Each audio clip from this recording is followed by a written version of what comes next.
Ladies and gentlemen, welcome and good morning. Last year, I remember it like it was yesterday, we were all together in Montreal. It was a beautiful moment, and that's when we saw Space Station Gaming lift up the hammer.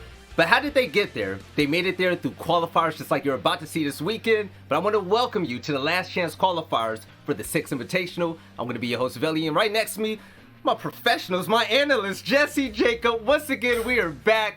How you fellas feeling? Jesse, how you doing this morning, man? I'm doing great. I think that SI quals are a really special time for the Rainbow Six community. You know, we get to see a lot of teams that you don't get to see throughout the regular season, throughout the rest of the year, you know, and there's so much on the line for all of these games. It's single elimination, you know, this is it for all of these teams. So I think we're going to have a great weekend. Yeah, Jacob, I know you're excited, Jacob. Tell me how you're really feeling. Oh, man, SI quals are such a massive cultural part of Siege, which is why it's so cool. This is literally the best time of year, is qualifier season, and after getting the chance to do all the open qualifiers from last weekend and seeing who all has made it to this stage for this weekend, I genuinely don't think there's a better time of the year than right now. Oh yeah, I'm so excited. So let's look into seeing what's happening this entire weekend. Yes, today, tomorrow, and also Championship Sunday, we're going to crown who's going to be the victor who will join the other teams at SI 2021. I cannot wait, but for today, we're going to have Beastcoast versus Ape as our first matchup of the day. Then after that, the new look Supersonics versus Rent Free. That's going to be a banger for sure. I'm excited, but you know what? As the players get into the lobby, we're going to have some beautiful breakdowns for all of you at home. Before we jump into the nitty gritty, I just want to say that I'm excited and I'm excuse me. We're going to throw it over to the sponsors, and we'll see you right after that.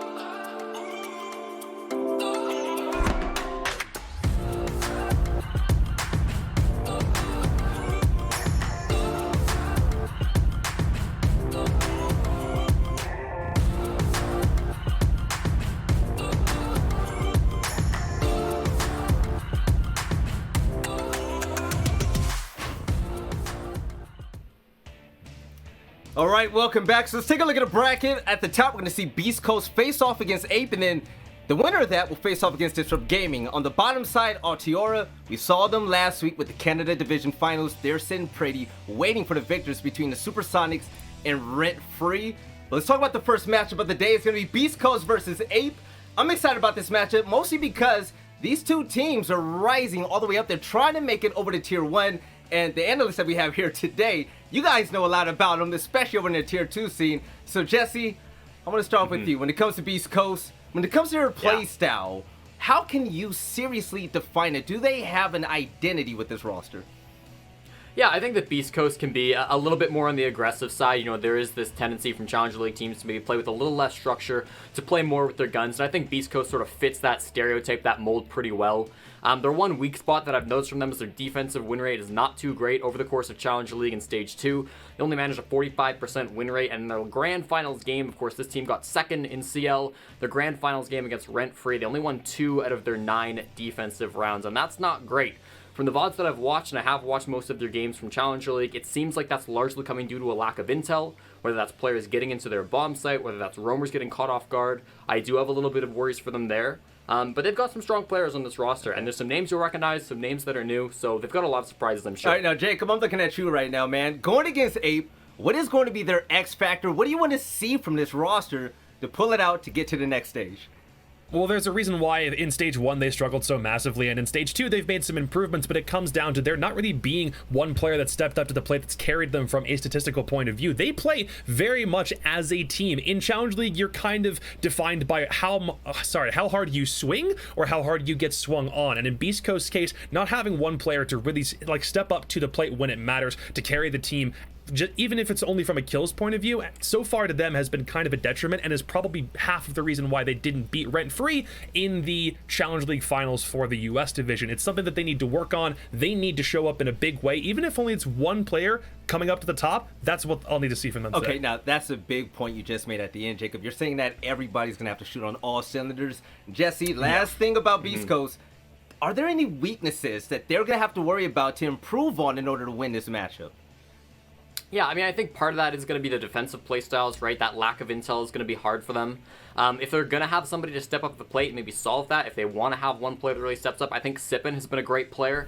Across their defensive rounds, he's been sort of the only one that I've noticed actually be able to have a huge impact on defense. He's that standard, Jaeger, like, roaming player that you see on a lot of teams. He likes to get aggressive. He likes to run all over the map on Jaeger. And so I'm hoping we're going to see a little bit more of that from him. He is managing to win them a couple of rounds, whether that's early, getting that man advantage, or late, coming back in and saving his team with the clutch in either case. So I'm really excited to see some stuff from him. But Jacob's absolutely right. We need to see the whole team shooting today if they want to win this game. All right, now let's get to Ape. Beastcoast, I love the name and I love the players on that team. But this team, there's some familiar faces. And Jacob, they got some pro league level talent there that we've seen in Tier 1 bang out with the best of them.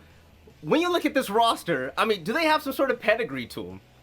I mean, they absolutely do. Both Callout and Forrest were members of that old E United roster before they had a couple other players switch in and back out. This Ape team is actually a name that, if you're familiar with, played in qualifiers for last Six Invitational, but the team obviously looked a lot different. So when you revitalize an old name like that, you're kind of hoping that it also brings with it the same pedigree or the same level of experience, but they have kind of a cross between new blood and talent that's been at a T1 level for a really long time. Problem is, in Challenger League, they weren't able to place any higher than, I believe it was 6th place, and even in other leagues and competitions since then, there hasn't been a lot of performance, and it almost seems like they're kind of letting themselves down, or something doesn't seem to be gelling. So the thing that might be the X factor for them, they have more support staff. They have the coach Forceful from Mirage, who, because Mirage seemed like they're slipping recently, an addition like that to Ape's lineup could very well be the glue that they need to try to stick together and see if they can't hash things out. Now, looking at this roster, there's changes. They're bringing in coaching staff, but there's an individual on this team that you really like, Jesse. Now, tell me about Yaga. What is he going to bring to this roster? Yaga brings that energy. He's one of those young players. I think Ape as a roster is relatively young. They've got a couple of those guys, and Yaga's definitely one who's going to run around. And we've seen sort of an emergence of these really young players that have just turned 18, in the year 2020, that have really come in their own and, impacted the US division quite a bit, and Canada division, and CL for sure.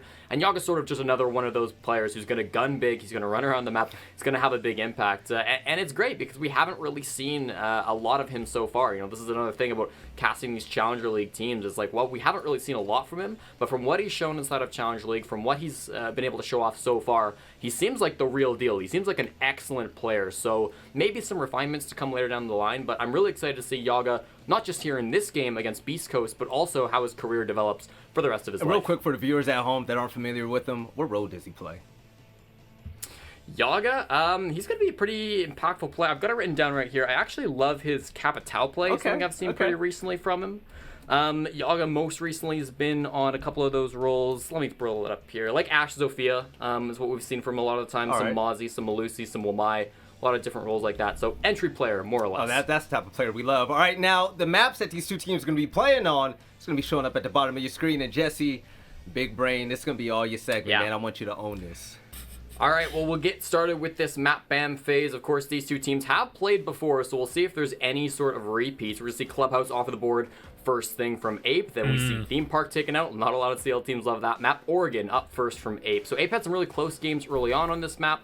But in their last match, they did get pretty destroyed by Favelas on Oregon, so that might be a bit of a struggle for them. Beast Coast did play Oregon every single series of Stage 2, so a lot of VODs on Beast Coast on this map. Then we head to Consulate.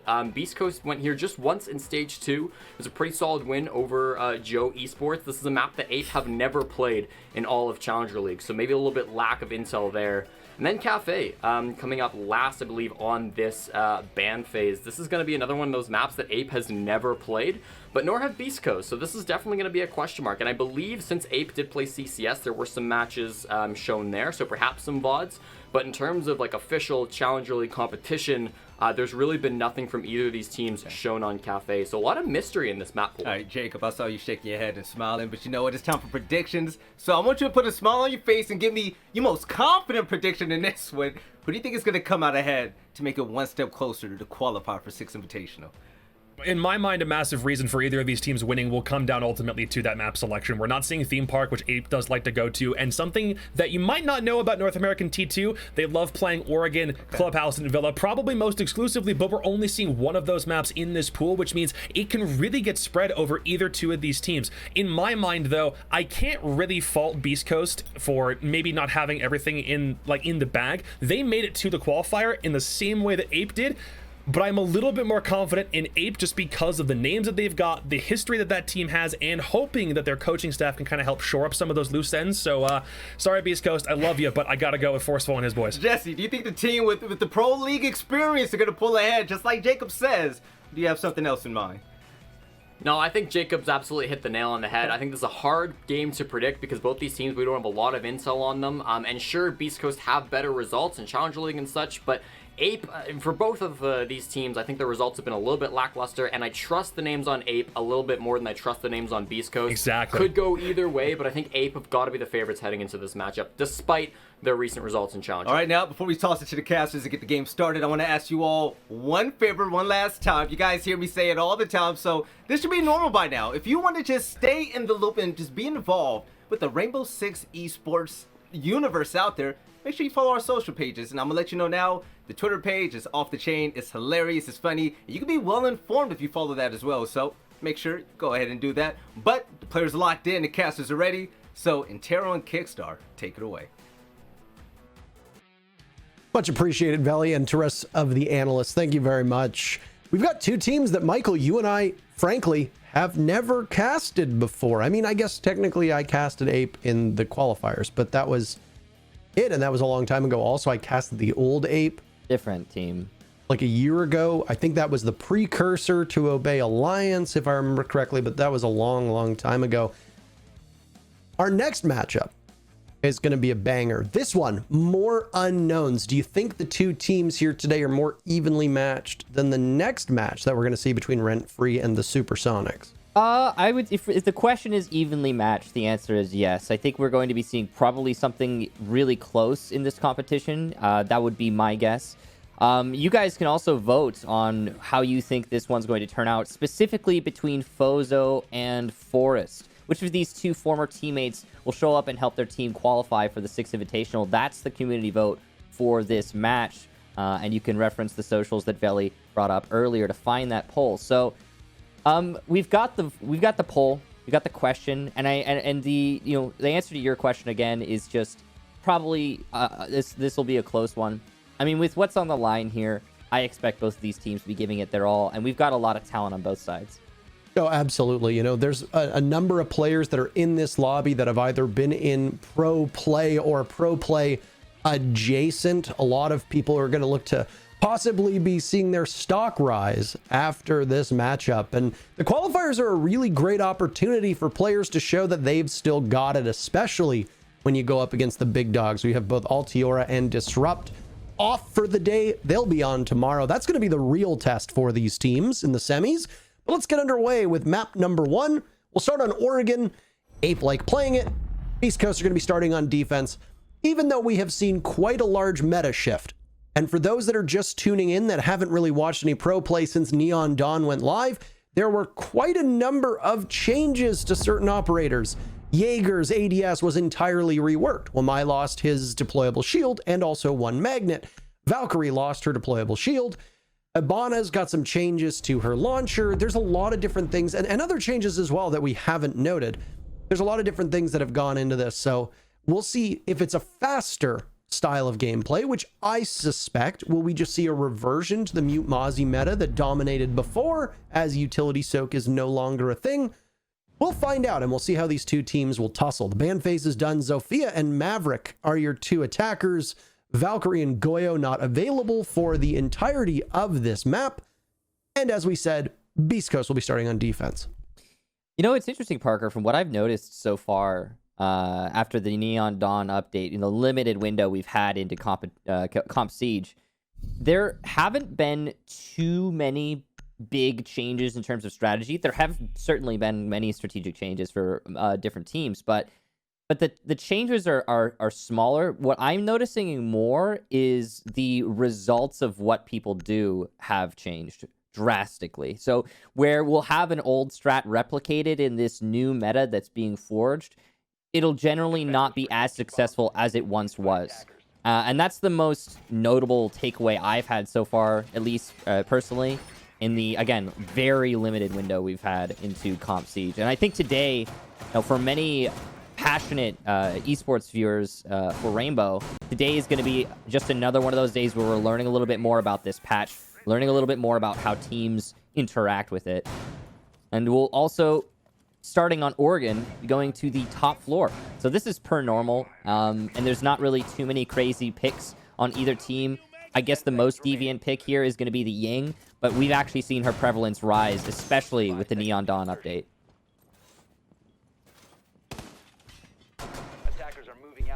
Ying, Hibana, Ace. I mean, the Zofia ban is going to be huge as well. Beastcoast banned out Zofia. That is a targeted ban against Ape because we do not see Zofia banned all that frequently. She brings an awful lot to the table. I don't think we need to go too in depth in regards to what she does, but 2 explosives, 2 concussions. She can burn ADSs and magnets. She's got a pretty respectable gun. She's great for disruption.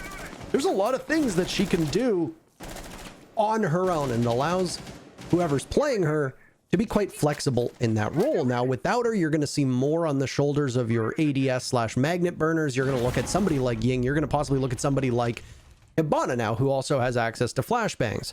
First pick, though, is going to go to Rudy as he guns down Yaga, breaking on in. The man that is freshly 18, brand new to the competitive scene, and somebody that was discussed by the analysts. I remember when Yaga broke onto Comp Siege when he was significantly younger, and it was back during DreamHack Austin, and there was a quip that was made by both Easily and Canadian that said that the moment that Yaga turns 18, we're going to retire. Well, here it comes. They've been setting up this play this whole time, and the opportunity walks back. Jay does not commit, and the push from Jaeger will net Hibana downed and finished out. Call out goes out of this round. Ape now 2 men behind. The play set up by BC works out in the end. A beautiful setup. And I'm sorry, Parker, for interrupting you. You were trying to... No, that's okay. I was going to say, for those that haven't been watching, Easily announced 2 weeks ago that he was retiring for competitive Siege at the exact moment that Yaga turned 18. So now we're just waiting on you, Canadian, at your leisure. Feel free to retire whenever you'd like to make good on your word here. So... You were talking about how they've been setting this up the whole time. Well, it's a good thing that Jay is going to be immune to these flashbangs as a bit of a disco party goes out. Candela is hucked in, and Jay is as good as dead. Beast Coast reads this one like a book. They're by the big window in Oregon, and they gun down everybody who decides to enter, leaving Forest. No more Fofos on XD. Instead, he's Forest, I believe is exactly how you pronounce his name. He's in a 1v5, and he's going to save. Not that there's a saving mechanism in this game, but he's going to save time. Our time and your time. So he'll wait. The team will discuss what they want to do. Beast Coast will win the round quite handily, as Ape will not do anything more, and that'll be that. It's the top stairs going in favor of the defense. Presumably, a downstairs defense will be next on the docket, as Beast Coast will just wait it out. You know, I just noticed, Parker. What did you just notice? It says 2v5 on the HUD. Yeah, it's not a 2v5. It's 1v5. Yep. You know, I never noticed that before, but I mean, it's new. 2 + 2 = 5. It's new, so I suppose you got to expect that. Hopefully, that'll get fixed at some point. But what we do know is the setup there from BC was really good. I gotta say, I love what they did by Showers. The bait and switch. You had your Malusi playing the hallway. Now she's playing that Showers hallway specifically to shoot drones and bait the attackers into pushing her. And that allows your Jaeger to stay inside of Showers and wait for the moment to strike. It's exactly what Beast Coast did. They played it really well. It could have probably gone better, but it went very, very well in the end. So it wasn't a crippling blow. It was just a good setup downstairs. And it plays off of the expectation of the norm. And Ape provided that norm that was exploited. The big window attack, that's why they brought the Ying, in the end just wasn't potent enough because they hadn't gotten any of the picks they wanted downstairs. And by they, I mean Ape. And there was a firepower disadvantage. So even if you're going to blind a few people with those Candelas, someone else will be there to take those blind people's spots. And then you'll have a pretty well set up array of shooting, I guess, to tear out the or tear apart the attack as they vault in through the window. Well played by Beastcoast. I mean, it didn't really seem like Beastcoast had to extend all that much. They just waited very patiently, especially what could have been that early altercation with Ghost downstairs by Showers. You were expecting that either he was going to pounce pretty early on or there was going to be an immediate discovery from Ape. Nothing happens. I don't even know if they droned him out. Now, they didn't. I understand if you're going to take from small tower that there's a lot you have to do before you can push up. But Showers are one of the first places that you gotta look, especially with how teams like to defend that part of the map. It's an extraordinary amount of negligence on behalf of Ape here to not discover the location of Ghost playing by the lockers. To play devil's advocate, and you know, it is a light defense here, but there was that Melusi in the hallway trying to hunt drones. But I will say you're right because in the end, because that Melusi eventually fell back. So that at that point, you have to drone out the lockers. And you better bet after a mistake like that, Ape will be droning out, not the lockers, but the showers thoroughly every single time now. So, you know, I'm sure they've learned their lesson now, but each round can really matter in these situations. And it's going to cost Ape in the long run. So there's the new Hibana changes perfectly in action. A hatch requires 4x Kairos, and prior to Neon Dawn, you could only shoot 3 bursts of 6x Kairos at a time. That's obviously been changed now, and you can customize it whether you want to shoot out 2, 4, or 6. If you got 2 hatches, you need to shoot out 4. You can conserve some of that hard destruction. And that's 3 hatches gone, and Callout still has a full 6x Kairos left. Now, under the old Hibana loadout, he would have 0. So this is a huge win for Hibana mains, and I wouldn't be too surprised if we start seeing Hibana bans moving forward against certain teams and on certain maps because of how strong she is, especially with the fact that she has flashbangs available. Yeah. That said, we're at the halfway mark, and it's been another decently slow round.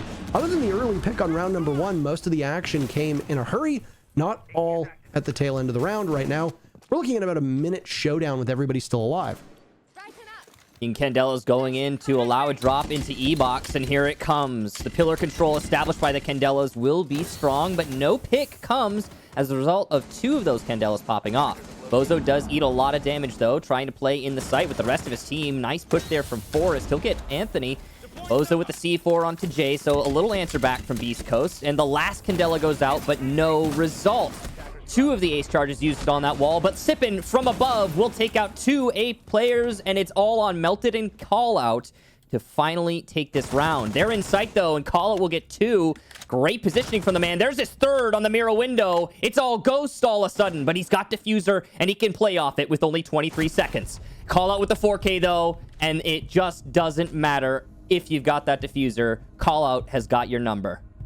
What a swing that was. The positioning of the Wamai on the back tower stairs was known for quite a while. At about 40 to 50 seconds into that round, Yaga pre-fired into the wall upstairs by stage, aware of somebody being in that location. And it seemed like the Wamai did not really want to pick much of a fight at all. So the Wamai just simply held back. That's when we saw the pressure from above. Hibana taking complete control and the Ying dumping into E-Box before the full push from Ape came out above. They completely relinquished their cover up top until Sippin struck and picked up that 1 kill before immediately pivoting towards the hatch that had been opened up. And it was pretty standard stuff. We see teams take the back tower stairs and try to retake stage and then meeting hall quite frequently when a defense is getting pressured, because not every attacking team is going to have the tools at their disposal to watch meeting. Now, with that said, there was a Nomad in play. I don't know if Melted had deployed an air jab up in meeting hall or not, but regardless, it didn't work because that retake was completely possible. One person who received a ton of feedback and I would say criticism for his play in pro play was Callout. And the man just charges into the bomb site with his team at a disadvantage in terms of numbers, and he completely turns it around. He picks up the final 4 kills all by himself because it was clear that when Sippin retook the meeting hall portion of the map, that everybody on Beast Coast were trying to give up the bomb site, fight in a post plant, and then retake it. One of the problems with that was that the diffuser was surrendered by the bottom of tower stairs. You can't really retake a bomb site when they don't have the diffuser to plant in the bomb site, which is what allowed Ape to then make that pivot and call it in particular, make a strong play and clean up the round for his team. Yeah, you gotta really respect popping off like that, because I mean the round was at that point lost, really, I think, for Ape quite easily. And BC's got to be a little bit frustrated a result like that. Good clear here from Ape, or not BC, sorry, Ape have to be a little frustrated, pardon me. Good clear here by Ape. They've got the control they want. Good information management. I think that they've learned from their past mistakes in the first round. Now BC just setting up in the site, not really trying to extend themselves too far. I like that little play there from Anthony and Sippin. Sippin trying to play on the staircase. Anthony using his drone to try and gather information for his aggressive defender. That's good. We've seen Echo played a little bit more as of late. He is finally available because, you know, he's been changed quite a lot.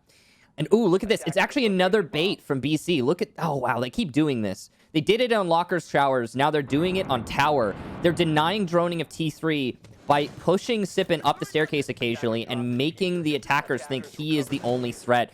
Late in the round, this will allow Ghost to flank. And it's just, if this is the sort of thing that, again, doesn't get punished by Ape, then we've got problems in the long run. Now, we just heard that drop clear as day, but I'm assuming that Yaga did not. And it was from Yaga's perspective that we actually heard him. So Ghost will be perched like a gargoyle on a ledge before dropping all the way down. And he might be able to catch somebody here if they're pretty unsuspecting. And there you go. Yaga cannot outduel Ghost. He's caught with his pants down, and there's no call that Ghost is on the flank. He snaps up a second onto Forest. If there's a rotate into meeting, he can go for a third, but he gets outdueled by Melted. It's still BC with a commanding advantage right now, a 4v2. 40 seconds left for them to be able to pull this off from above. You've got some utility on the side of Ape, but it seems like this is going to be a hopeless endeavor. They'll clear out the barbed wire before dropping through E-Box, and with 30 seconds left, the Echo of Anthony has no chance against Melted. He and Jay both in on the action, a great shot onto the smoke, but it's Fozo and Sippin to clean up the bomb site, and a second attempt at laundry and supply proves successful for Beast Coast. All right, I know that Beast Coast is playing this in the epitome of what is he doing there? I get it. Yeah. Okay. But at the same time, they're doing it very well. The way that Beast Coast is setting up these cheeky spots is not, just on the fly. It is not without thought. There is a considered approach being taken here by Beast Coast. They are baiting out the drones. They are baiting out the attention of Ape. They are forcing the misdirection, and Ape is falling for it every time. So it's not just, what is he doing there? It's really, it's a combination of two things. BC being very thorough in their setup for these bait and switches, and then Ape just not accounting for it. That's the second time we've seen that same exact strategy used, granted on a different location. But if it happens a third time, then Parker, I said it earlier, I'll say it again, we've got a problem in the long term of this match. I mean, as somebody who is not the most familiar with Beast Coast and Ape, I did not get a chance to watch every single Challenger League match, even though I have seen these teams in action. I've seen these players quite a bit. I feel like I've casted most of these players at some point over my career and over their career as well. And I know that you and I have casted Ghost before. We've casted Forest, Call It. I think we casted Yaga at DreamHack. I can't quite remember. We've casted most of them. But regardless, we've seen them play. They're known quantities. That doesn't necessarily mean that their play style is going to be something that is familiar to us or even well known. And right now, the way that both teams are playing is with a very healthy amount of reckless abandon. And maybe that's partially because there's been a meta shift. I watched some of CCS, and after the meta shift went into effect, teams were playing significantly faster. Myself and a couple of the pros even did a very brief qualifier cast last week. And even then, despite it being a bit of a clown fiesta, I believe is the official terminology that we use for it, with some of these matches, all of the teams were playing at a much quicker pace than we'd seen before. And I mean, that obviously is going to happen when you don't have all this stalling that's caused by an excess of utility. Now, This is once again something that's very bad for Ape. Uh-oh. An entry from the Nomad above, trying to take the top of tower, can't do it. He gets punished by none other than the Malusian. Oh my goodness. Okay, well, I think I can go back to Clown Fiesta. Yeah. Michael, because half of the server just died in the span of 4 seconds, and there's still over half of the round to go. And it seems like Ape have just charged headfirst into the bomb site, or at least tried to, and were met with full resistance from Beastcoast. And again, Beastcoast, a very similar and very familiar scoreline to a lot of people. It's a 4v2 favoring BC right now. Yeah, so we've seen this before. It's a combination of two things going on right now. BC is trying to make their own, plays, make their own meta. You were talking about how it's the meta speeding up. You're absolutely right about that. From what I've seen, it's the same. A lot of more, fast-paced defenses because it's necessary. It's harder to hunker down. It's harder to not have a presence offsite. It's harder to let the attack get to you. You have to accept their plans more actively. So that's what BC is trying to do. So it's a combination of that, plus Ape having, honestly, pretty poor containment. And I know that's, it's a little bit critical to say, but it's true. In this case, the containment has been lackluster. Nice reaction there from Sippin, but Forrest is just faster in that engagement, and he'll leave it 50 HP down, but a kill up. And that's really important as we near the last 25 seconds of this round. Yeah, they were in a rock and a hard place, but they show some signs of life, and Ape were able to turn it around on round number 2. This is their chance to show that it just wasn't a one-off occurrence. Callout was the man of the hour last time. He got a 4K to see the deal. Well, he's going to need to get a 3K this time. He starts with 1, Fozo, 5 seconds left. His greatest enemy, that Banshee, that's going to slow him down, and he misses it. He's got too many angles to cover. Rudy puts him out of his misery, and it's a third round on the board for Beastcoast as they stretch their lead. I wouldn't be surprised if... Forrest put up, or not Forrest, if we had a better show put up there by Callout, if not for the Malusi. But, those Banshees, they really do get to you. I think, honestly, though, that round ended much sooner. In the first minute and a half, actually, on the early engagements between Sippin and Ghost, they really have been putting up great performances on their roams.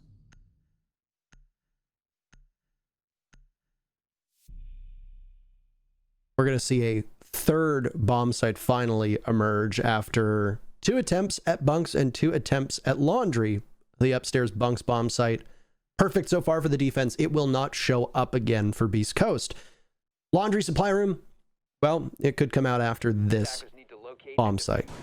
There is a very different belief system involving whether you want to go mess hall / dining to kitchen or whether you want to go kitchen to meeting hall. Regardless, you've got that B bomb site in the middle that you're going to have to focus on.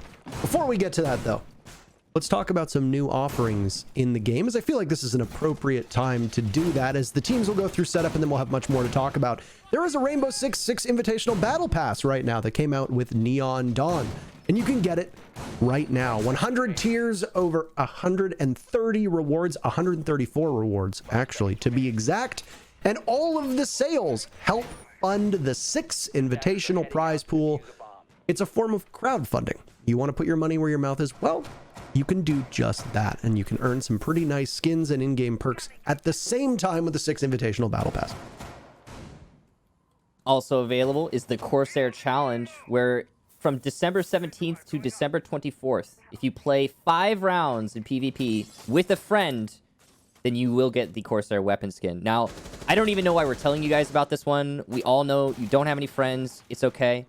But if you put in a valiant effort, I think that counts. You weren't supposed to say that part. Sorry. You're not supposed to insult the viewers. My bad, guys. I slipped my mind. Oops. He's just projecting. I was just calling it as it is. I don't. Yeah, it was just Yaga, as he sees it. Low on HP here. He's gonna eat quite a lot, actually. And that was through the wall. He's trying to clear this top floor. You have to clear the top floor if you want to use that sledge and get some control over the site. It's also to do with getting some picks early. And Ape have been struggling with these early engagements, with the off-site fights, and they're going to continue to struggle as Sippin gets call out and Yaga gets rendered down to just a little HP. Another one for Sippin. He's just wide peeking at this point and punishing his opponents. Ghost will finish off Yaga finally with the pistol, and once again, Ape struggle with the early fights. They cannot clear out these roamers. Forest, once again, coming in to try and correct this. He'll be at the top of white stairs, hoping for somebody to walk into his crosshair. If he gets swung from over by what used to be the generator, which is the doorway to attic, and over by couches, or the foosball table games, as people refer to it as, he's as good as dead, and he'll have to reposition now. Once again, just trying to bide time. We talked about how the 4v2 in favor of Beastcoast was oh so popular. We'll get ready to meet the 10-year anniversary edition, aka the 5v2. So even more daunting odds for Ape. Forest is just completely oblivious to Ghost playing inside of kids' dorms, and down he goes. Diffuser is there as well. Last member of Ape positioned by Big Window. Melted will scamper off, and the Nitro Cell will explode with no target in sight. This is going to be really risky for Melted, though. He can't even make it through the bottom of the white stairs. A call for a tactical pause, as Callout will look for a reset. And I think that's a pretty appropriate time. The dreaded sound bug. So it always happens at the most convenient of times. Beastcoast is up 4-1 right now. So and yes, we're actually going to use a new feature, Michael, the pause timer. Right. How glorious it is. Yeah. So to be clear, first of all, I agree with you, Parker. It is magnificent that we have a pause feature. We have been waiting for this for so long, and it's like, give me a little adrenaline that we get to pause now. It's like a chef's kiss that bites back. I was gonna pantomime but then I didn't do that because I'm an adult. All right. Well, anyway, beautiful stuff there from Ubisoft. Thank you for the pause feature. It is a little bit late, but we're not going to complain. So just to be clear, there are not tactical pauses yet, because the pause feature is still very new and the rules haven't changed yet. So there are technical timeouts still. So every single map, you get, as a team, one technical timeout. So he has a sound bug and has to take a technical timeout, and that's what's happening now. Yes. So once again, sound bugs pop up from time to time, and with that, they're going to go for a reset, technically, for Callout, who had one really strong round. That's the only round that his team Ape prevailed in. Everything else has broken in favor of Beastcoast. They've got the opening duel in all 4 rounds that they have won so far. They have now completed a perfect rotation of bomb sites, starting off on laundry supply room down below, moving upstairs to the top floor for bunks, and now just completing the meeting and kitchen defense, which you wouldn't really know that was the bomb site because all of the action occurred once again up by bunks. In fact, most of it, the epicenter, seemed to be by white stairs over to the couches up top, over to games where people want to plant. So, I mean, I guess that happens, right? If you're going to try to take kitchen and meeting, you need to take control of attic. Those double panel walls at the end of attic are going to be reinforced. You're going to want to put a soft destructor, whether it be an Ash, a Zofia, a Sledge, most likely, maybe even a Buck upstairs in kids' dorms. None of that happened, Michael, and for the umpteenth time so far on this map, it honestly looks like Ape did not spawn into this match with any drones whatsoever. I don't know what is going wrong here, but for some particular reason, it has been a miserable experience for the droners on Ape because they are not doing anywhere near enough yet to figure out what's going on with this defense from Beastcoast. Yeah, I agree with you. I think, it's particularly harsh to say they're spawning in with no drones, but it does kind of appear that way sometimes. These fights on the roamers, I think that they're not ready for those fights. And Ape has definitely got to do something to change that. Just a quick update for you guys. A full rehost has been called, so we're actually going to have to rehost the lobby, so we'll be a little bit longer. I thought we were done with them. I thought we were done with them too, I tweeted that we were done with them. I tweeted it, Michael. Nah, it's okay. I tweeted that we were done with it, and you know what? We're not. We weren't done with it. Yeah. We were not. So, real quick, I think this is a funny little tidbit. Our Twitch channel, Rainbow Six, has access to the Twitch prediction feature now, Parker, and 66% of the viewers right now that actually participated in the poll, who takes map number 1, bet on Ape. and they bet a whopping 2.1 million channel points on Ape, who are currently down 4-1. Michael, it's like one of my mother's favorite memes says, and we're off to the comments section to see what the experts have to say. So, I mean, you'll note that Parker and I didn't make like an outright prediction on which team we thought was favored going into this match, because there's not enough to really truly go on. I mean, we can make assessments based on our understanding of these players, and that's all well and good, and we know most of these players fairly well. But these teams are not only slightly, newer and fresher than is, relevant in our minds, but also we're dealing with a completely new meta. Like, this is a new game. This is a new Siege. So my advice to everyone making the predictions and putting their hard-earned points on the line, be a little bit careful with how much you go for, because you don't want to be broke that early on. I mean, I'm kind of glad that I didn't make a prediction, though, because if you look at these two teams, I would have given the nod to Ape over Beast Coast. I think that Beast Coast as a team has some pretty phenomenal players on it at this level of Rainbow Six.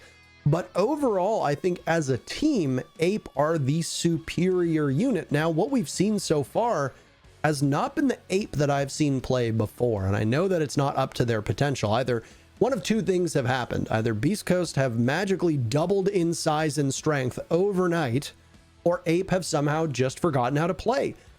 Need we remind everybody, the map that we're playing on right now, although Ape is starting on attack and Oregon is quite a decisively defender-favored map, this is Ape's map choice. Now, sure, if Beast Coast are held to a 4-2 scoreline in the first half, that's pretty par for the course if your teams are evenly balanced. You expect them when Ape goes to defense, they will have the same scoreline, and then we'll go to overtime, where guess what?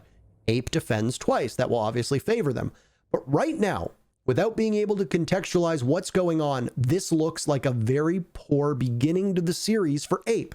And with the way that these qualifiers work, there is no double elimination. If Ape gives up Oregon and has a poor result on Consulate, that's it. Their dream of making it to the Six Invitational ends here. We're back into the game though, Michael, so we don't need to speculate and ramble on. We can actually see what unfolds. And the final defense for Beast Coast will be over on Laundry Supply Room down below. We'll see how this setup goes. We've got a pretty similar lineup. Once again, heavy emphasis on the information for the defense. Fozo and Anthony both bringing the Maestro Echo. It's been so long since we've seen both of these operators played in tandem. It's just such an oddity, actually. It's almost jarring. Apart from that, the Wamai Jaeger combo still coming in strong. It's not as strong as it used to be, obviously, because Wamai has lost a disc and Jaeger is just completely different. But it's still solid combo, still good operators. Even apart from their utility, they contribute always to the team. So, bottom floor here. This is the only place we've seen Beast Coast be vulnerable, but that's because of the 4K we saw from Callout. And I don't expect something like that to happen again. So far, it's looking like we're staring down a 5-1 half for Beast Coast on defense. There's no guarantee of that, of course, but they have been looking very solid.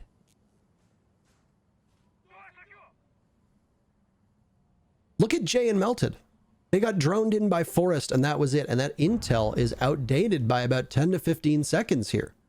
This is a great deal of confidence and how quickly they were able to assess this. And even though it is a downstairs defense, the focus right now from Ape is to clear above, and I think that's the right choice to make. Beast Coast have been very unpredictable with how they're holding map control, and it turns out it was the right call to make. They thought that there was something upstairs, something was afoot. They were absolutely correct. It was Sippin that was playing above. Now, not particularly damning because Wamai is a weaker operator. You just touched on that mere seconds ago.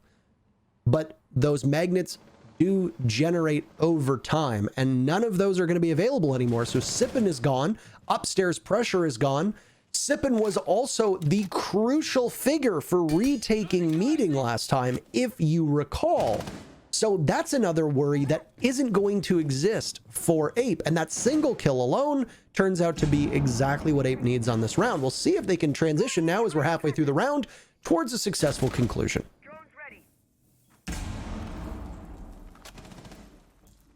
Ghost trying to hold on to the T1 stairs and the flank. You can see BC is trying to give Ape a little bit of a struggle every step of the way to shave off seconds on the clock. They're doing this because if they allow Ape to fully set up and execute as Ape wants, then BC will probably have trouble winning the round.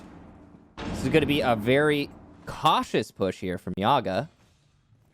He's wary of Ghost, who could have been getting aggressive, but Ghost fell back to hold blue with his teammate, and he's playing off the Yokai drone here. Here's the run out with the gas canister, and he does damage to Melted, renders him down to about 5 HP, but doesn't get the killing blow. That's an unfortunate whiff there. The push up the stairs, though, will not work out. Ghost goes down, and that's 2 of your top performers on BC just gone. Luckily, Rudy is going to eliminate Forrest, so it's not over, but callouts in the site again, and he's going to get shut down before he can get more than 1 kill. Now it's Rudy and Fozo, but Jay is downed and Melted is on low HP. Yaga has to be the hero here for Ape. He might be able to pick up Jay. He certainly will be able to pick up Jay, but look at the time. Just not enough for Ape to linger. They have to push in, and with 2 players who will die to 1 shot in play, it's not ideal. Rudy will get Yaga, so it's all 1 HP for the last attackers, but they're making it work. Jay gets a team kill, and he'll lose the final fight. Fozo wins it out. BC take the first half, 5-1. What a mess, but a lot of that stemming from exactly what you said, just low HP on behalf of Ape. They just decided to go for broke through E-Box. They dropped right into the plume of smoke that was tossed out by Rudy, and Rudy with the rotate into elbow that was never secured meant that the smoke could continue to play into bunker and rotate back into the back of bomb site, all while watching E-Box doorway 2. The only real thing that Rudy had to worry about was getting any form of pressure all the way from Freezer, but it was very apparent about halfway through the round that Freezer was not a part of the strategy for Ape. So Ape ended up being all sequestered by the same doorway.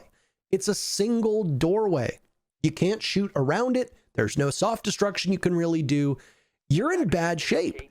Nomad rotates over to blue with a sliver of HP. There's no utility left for the smoke. All it comes down to is single gunfights and a bit of misfortune for Jay. I feel like that fight really could have broken either way with the pre-fire from the Ying into the closet that the Maestro ended up winning.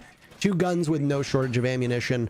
It really just comes down to who hits their shots. And Jay was only on 20 HP. Fozo's going to win that fight with a single bullet from the Alda. And that's exactly what ended up happening. The scoreline for Ape that we said that is not terrible would be 4-2. Things are a little bit more dire only by a single round, and the hill for Ape to climb just got significantly steeper. We don't see a lot of 5-1s on Oregon. They're totally possible, not very common, especially for this to happen on Ape's map.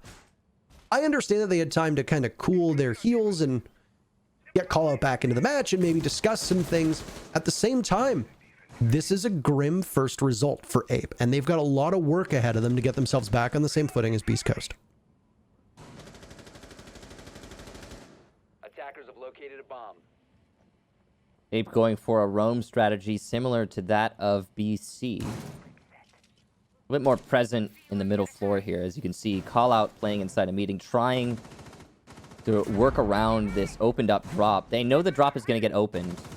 And, you know, they could, of course, bring a Cade to try and slow it down, but it's just not sensible with the Thatcher in play. And with the Habana, it's you know, not even going to cost the attack too much to open the drop. So instead of reinforcing it, Ape open it themselves, and then they play around that drop on their roam, giving themselves a retreat back into the site. BC focusing on tower control. That's going to be, I think, some Excaros that just got shot off from the T1 stairs. The EMP was trying to get the mute jammer that was on that wall, I believe. And, well, you get punished by Yaga. Forrest will also get the first kill of the round. Down goes Rudy. Your Habana's gone. That's a good chunk of your hard destruction just, well, useless in this round. As we hit the half-round mark, Ape are looking pretty stalwart here on defense. It's still too early for us to tell. With everything I just said about that Beast Coast and Ape first half, it's still way too early to tell if this is just going to be a masterclass of defense where the attackers aren't able to gain a single inch. It's entirely possible. I mean, it's something to definitely watch for. I think that Ape have the same unpredictable roam style that we saw out of Beastcoast, so they are perfectly capable of emulating the success that Beastcoast had before. And I mean, they're just going to go for broke, sprinting on in, punishing every defender that they find along the way. Forest is only able to get one. It is swinging the numbers back into a 3v3. So decent right now for Ape, but they've lost the advantage that they had. Very winnable with 40 seconds left. Call out making a ton of noise above as he looks for a rotate. The call has been made from the defense as to where the attackers are going to pressure from. It's a sneaky little angle from Yaga. He'll wait to see if somebody walks into his crosshairs. Sippin has some issues at the moment with where he wants to go. His presence will be announced by an EMP going off, and through the elbow opening, he'll go. And the good news is that Ghost trades him off very quickly onto Melted. Fozo down, Ghost on a tiny portion of HP. He's got call out and Yaga, and they'll be champing at the bit to try and find him. If Ghost can clutch, Beastcoast goes on to match point, but this is going to be really tough. He finds one, significant damage. He gets the down, can't look to the left or the right. The Jaeger just needs to stay alive, taunting Ghost at every step of the way, but the boxes will protect him, and the game of chicken works in favor of Jaeger. Ape will win their very first round on defense, denying match point for Beastcoast. You know, I think had the fight been presented to Ghost there, he might have won that, honestly. His aim was on point. He was aware of his opponent. The opportunity just didn't present itself. Had there been a rotate in that freezer wall, I think we would have seen a Ghost take that fight. But nope. Ape put their second round on the board. That's good for them. Bottom floor defense tied up. Now, to be considered here is the fact that even if Ape win all of their standard go-to bomb sites, that's their basement, their top floor, they're going to have to go to one of the middle floor sites, obviously, for their tertiary. So that is the moment for Beastcoast to strike. That's when we could potentially see that match point without too much of a hassle for Beastcoast. So there's an extra pressure on the shoulders of Ape because of how disastrously bad their first half was. And, you know, compensating for that, yeah, it's on defense Oregon, but that's still really difficult. And I will say, I think defense Oregon is less of a death sentence for the attackers than it was in the previous season's meta. So we're definitely, again, we're looking at a new siege, and I think that's, you know, it's always something fun to talk about. And I look forward to seeing how Ape manage when they get to those, again, those third sites. I want to see how it shapes up. It was an unpredictable third site that we talked about when most of that action just occurred upstairs over by White Stairs. But that's not always commonplace. A lot of teams on defense will instead try to hold meeting, will try to hold tower, they'll forfeit some of attic, and they might not even be too chuffed when it comes to the kids' dorms portion of the map. Let's not get ahead of ourselves though, because this is a kids' dorms / bunks defense. And looky there. Forest is going to be playing off-site. Melted as well, as meeting hall will be a focus. Rotates have been created, and there are hatches also opened up. So Melted will be able to maneuver across half of this map very quickly, and it will give him a relatively fast access point to get to the bomb site if need be. Meanwhile, Beastcoast's presence will be felt over by the closet wall, opening things up as best as they can to try to apply pressure there. Usually once teams do this, they will either swing towards attic with the remainder of their forces and utility, or they'll go towards the big window. Those will be the 2 points of interest. That's a ballsy play by Forest, but it works out. And once again, Rudy is the opening casualty. He's feeling something today, isn't he? And he gets droned out for good measure, but that drone can't do much to stop the rampage that Forest puts onto Beastcoast. Sippin and Rudy now both gone, and Beastcoast at a disadvantage themselves, a similar situation that Ape had to deal with quite a bit when they were on attack. So Ape are mounting a little bit of a comeback here, and they're starting to build up that momentum. The ballsy play is right, Parker, but it was the right play there for Forest as well. So making it work for his team. Nice shot there from Anthony, though, at the top of White Stairs. He will get tagged back, but not finished off. That SMG-11 just shaves him a little bit. Be down to about 75 HP. There's still a chance for BC in this round. They've got plenty of time, a whole minute to work with. They also still have those X factors of the roamers. That's Melted off site. He sees the Ash, and Ghost will lose that fight out to a nice shot. Well placed by Melted. Now just Anthony and Fozo. Fozo in trophy. Anthony downstairs. He's trying to find the roamer of Melted. That's not really been working out for BC every time it's happened so far, and it'll continue not to work out. Melted, a great roam on the middle floor, and Callout will finish off Fozo. No more chance for BC. Ape take their third round. Yeah, that was a rough outing on that one from Beast Coast. So I think at this point, through 8 rounds and a lone attacking round victory, which was quite unpredictable and literally only happened because Callout balled out on the bottom floor. I love it. I think it's safe to say that we are just looking at a defensive bonanza. And I would not be surprised if we continue to see these defensive numbers climb. And honestly, Ape is going to claw their way back. This is one of those things where we struggle as casters because we can speculate, but things can turn very quickly when it comes to momentum or somebody heating up or one round breaks in a way it shouldn't necessarily, and it changes the entire tide of a match. We see a 5-1 scoreline, and most people, including us from time to time, will think, oh, well, this one's over. Obviously, not the case. It's still possible this ends up being a 7-3 and Beast Coast surge back. But 2 rounds right now, the 2 rounds in particular that Beast Coast just turned in, do not inspire any confidence in me whatsoever that they're going to be able to muster up 2 wins to put this one out of reach for Ape. They might be able to salvage a single round. I think that this is going to be their best opportunity to do that as we see the 4th bomb site on Oregon get played. This is the dining hall, mess hall / kitchen bomb site instead of the meeting kitchen that we saw out of Beast Coast when they were on defense. These tend to be your tertiary bomb sites, the ones that you will lose most frequently. Think about a map like Consulate. This would usually take place of lobby, or possibly even Teller's Archives. Think of a map like Clubhouse. This is your gym master that you expect the attackers to have a good fighting chance on. Parker, look at this. So in the past, you would bring shield on Wamai, and now obviously you can't do that. He's got impacts though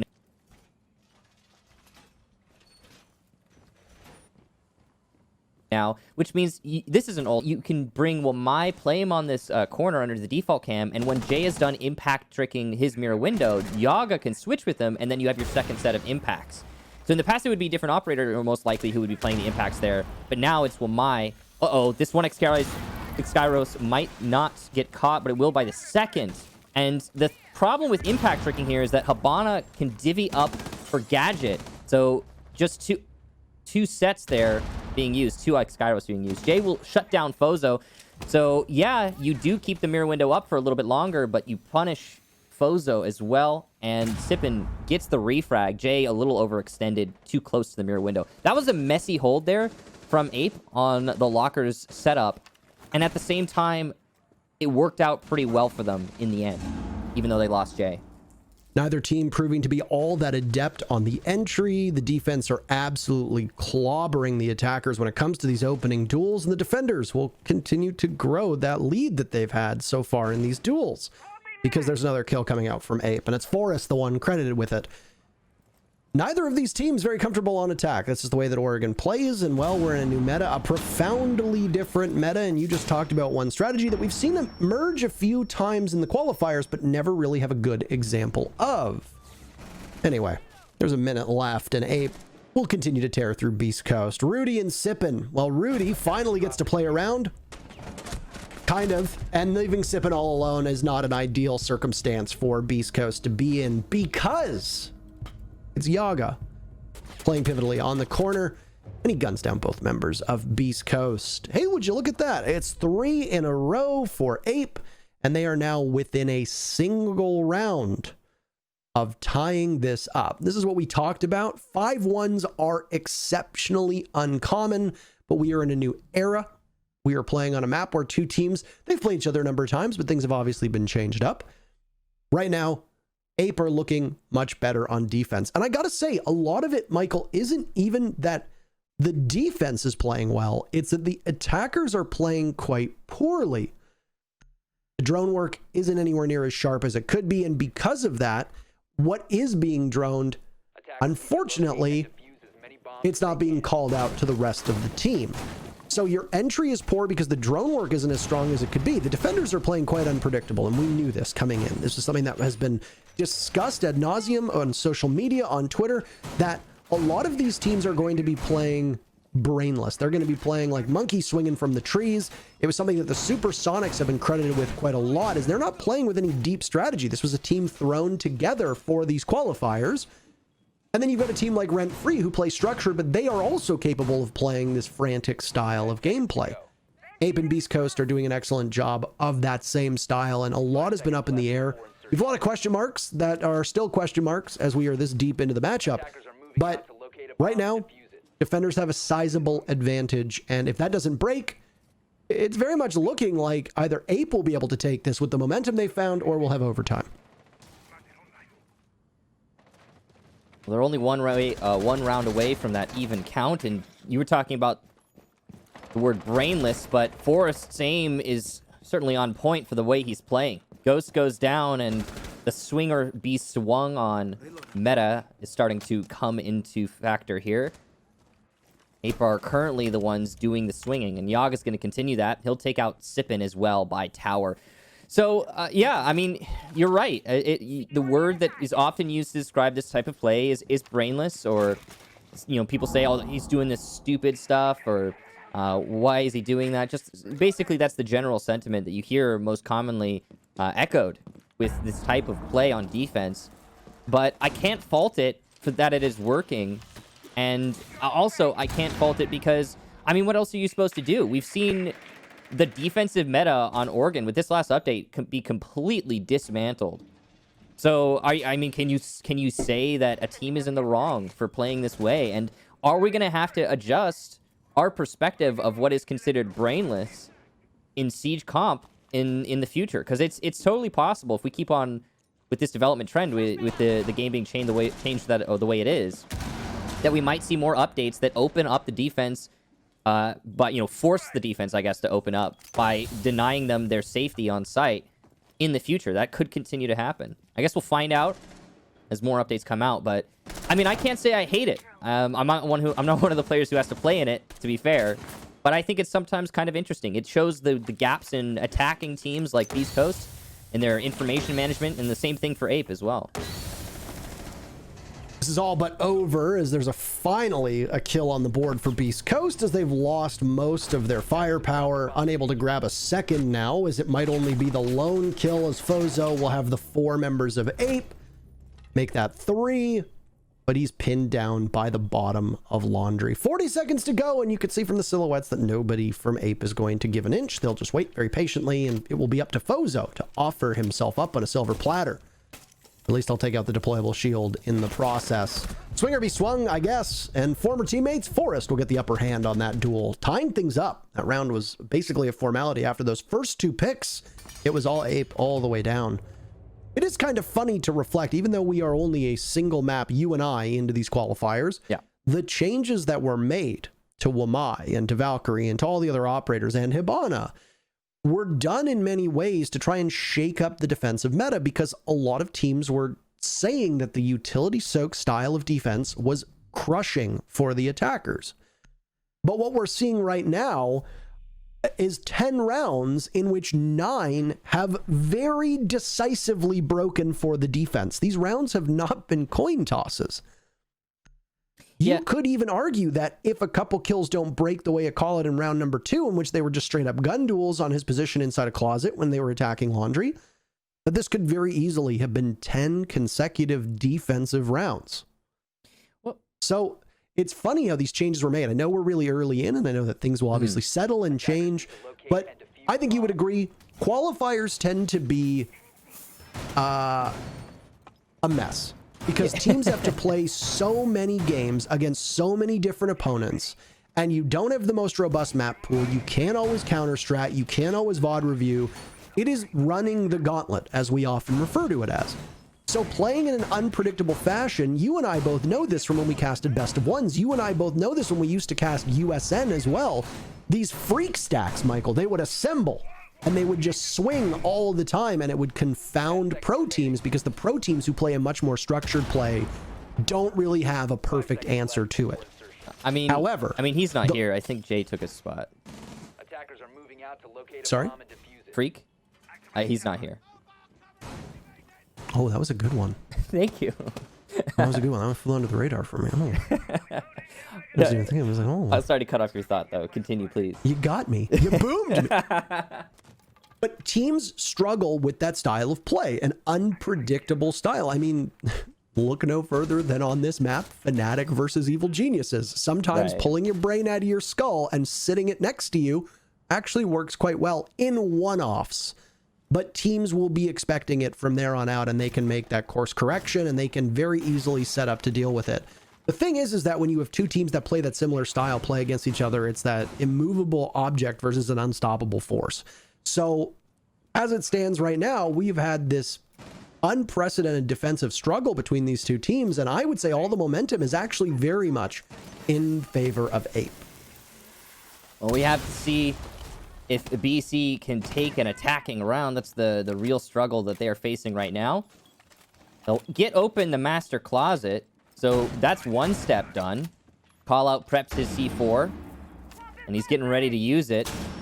He might be trying to use it for the anti-hard destruction. He might be trying to use it just to get the kill. Either way, it's prepped and ready. Viewjammer is Thatcher EMP'd right now, so the wall is openable if one of the attackers go for it. Looks like it's going to be Thermite, Rudy possibly, who might go for that play late in the round. It could also use the ace. He'd probably be the safer bet in this situation. There it is. But the Mute Jammer has re-upped. The Thatcher EMP was used too early, and that's the last one used as a result. Rudy will get Forrest from the closet in a second from the closet. His push has been great, and he's going to persist here as well. The wide swing works out, though, for Jay, and he'll shut down Rudy, who was going on a tear. Ape are still in this round, but it's the most prosperous round we've seen for BC so far, and they'll get another one to boot. From Kid's window, Sippin will pick up a kill, and Anthony adds to it. Now it's just Melted, the roamer, who had such a good round last time they defended this site, who will get one kill. So no flawless, but that's it. Sippin shuts him down, and Beastcoast gets their first attacking round and match point. Halt the caster's curse in perfect effect here after saying that Beastcoast were by far and away a better team and that they had this one basically locked up, yada, yada, yada. It's not possible that Ape is going to be able to come back from this. Ape starts the comeback, and I said, well, I mean, Ape's got the momentum now, and then Beastcoast shuts the door on that one with a single round left in regulation. Overtime is not a requirement at the moment, but it very much could be.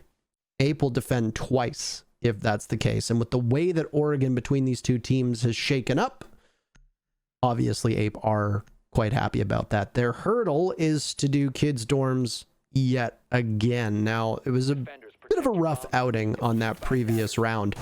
It seems like Beastcoast just cut right through it, and I don't know if that's been the plan all along. We both have been knocking the droning efforts of both of these teams.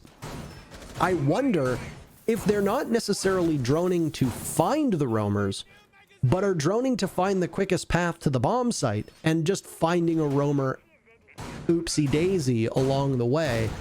Because that's what the strategy seemed to be for BC on that previous round. Within a minute, they'd already taken the closet wall. They had command over Trophy. They had a good hold over Attic. They were in good shape. Even though they weren't in Attic themselves, they had the line of sight that was required through the Attic panel that leads into Trophy. And BC were very, very quick about that. Like I said, within a minute, they'd already opened up the wall and could begin to pressure the bomb sites. That's pretty good time on what has been a very defender-sided Oregon. I don't expect to see Beastcoast replicate that again, but now just because I said that means that's exactly what's going to happen. So don't be too surprised. Regardless, we've got 20 seconds off of the clock, and, well, Beastcoast seem to be lining themselves up for the same style of play. They had some difficulties with the Thatcher Ace combo on the previous round. How do you fix that? Well, you decide we don't really need Ace all that much. Instead, you're going to go with Hibana and Thermite here. And I would imagine that Thermite charge will go off on the closet wall. Meanwhile, Hibana's taking control of the back of Attic, opening up one portion of the panel that will lead into Attic from Tower. Because of this, Ape have fallen off. They're not going to hold that cross the same way that they want to, the angle that's played to hold onto the Attic panels. Instead, Forrest has moved over towards games, and there goes the walls. Forrest in a tough spot, and he's not going to get out of it alive. Ghost gets this opening pick. Beastcoast start off the round on the right footing. Same timing as before, roughly a minute. And now Beastcoast can begin to exert their influence on the bomb site. I gotta say, these are the first rounds we've seen from an attacking team where they're allowed to set up the way they want to without being punished by the roamers. That's key here in BC's performance.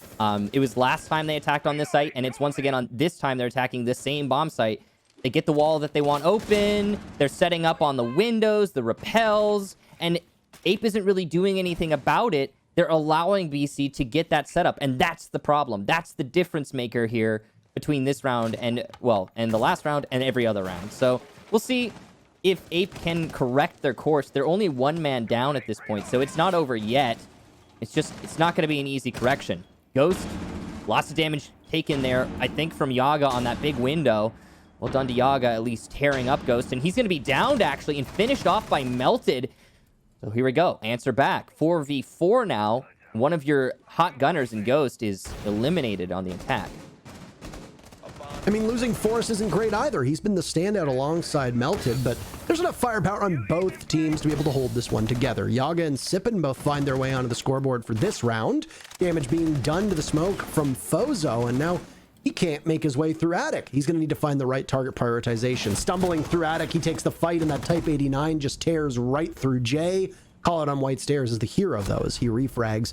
No entry from White Stairs as Sippin is guarding it, and Yaga will now need to go for the planter as Rudy is half the way through. What a great shot from Yaga, pre-firing endlessly! Diffuser not down, and it's good enough for Ape to take their second in a row. And with it, welcome to the Monkey House, Beastcoast. The map goes in favor. Oh no, my apologies. Can I try that one again? Can I work that back? You can try that again. Go for it. One more time. One more time. Ape's gonna tie it up, and we're gonna go to overtime. Welcome to the Monkey House.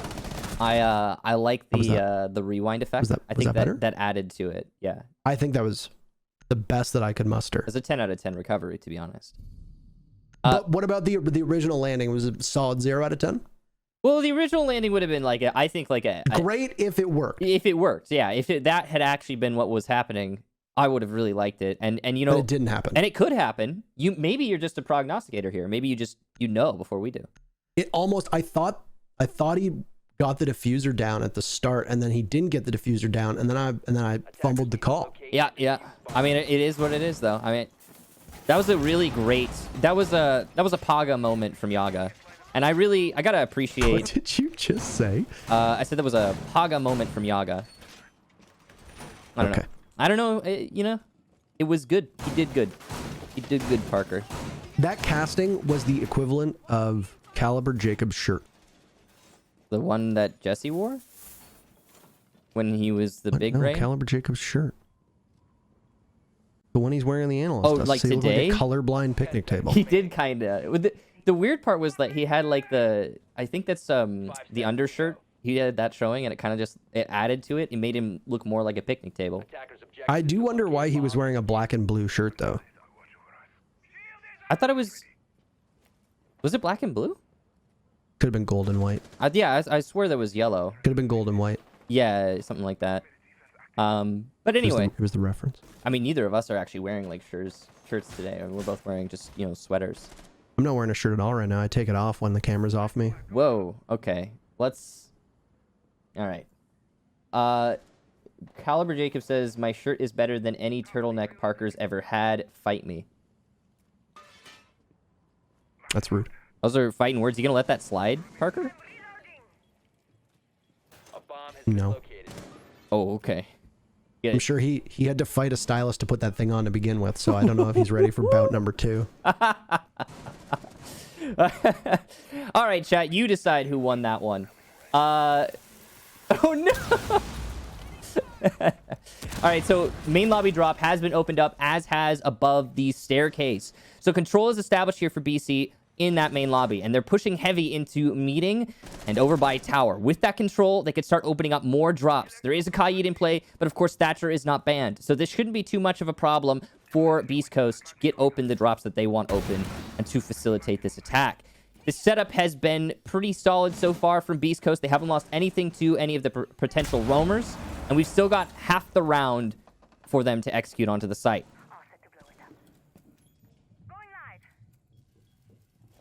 This is one of the slower rounds. This feels like the beginning of the series when we were looking at the same time frame here.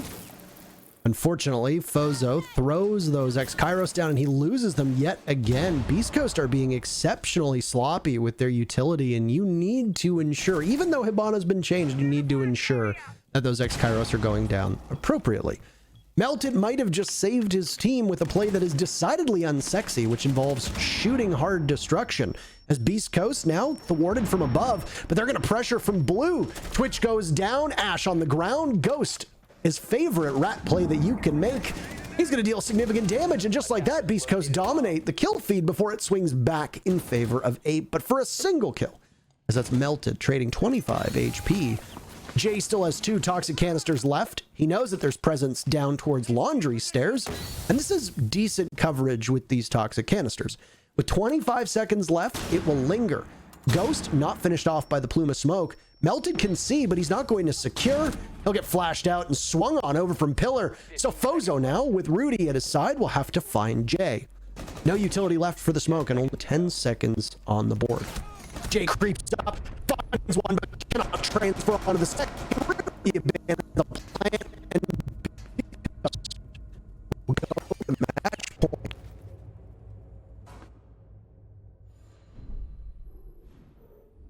Honestly, that one was nowhere near as decisive as we have seen before. That one coming down to the wire, and no real mismanaged utility from the defense on that one. Despite the fact that the attackers won, they did not set themselves up in good shape for the execute.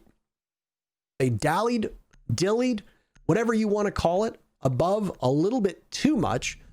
They misused those X-Kairos, and despite all of this, they were still able to run on in, and Sippin was getting, Sippin got 2 kills, 3 kills in the span of a couple seconds. His presence was not known by the defense. Obviously works out well for his team.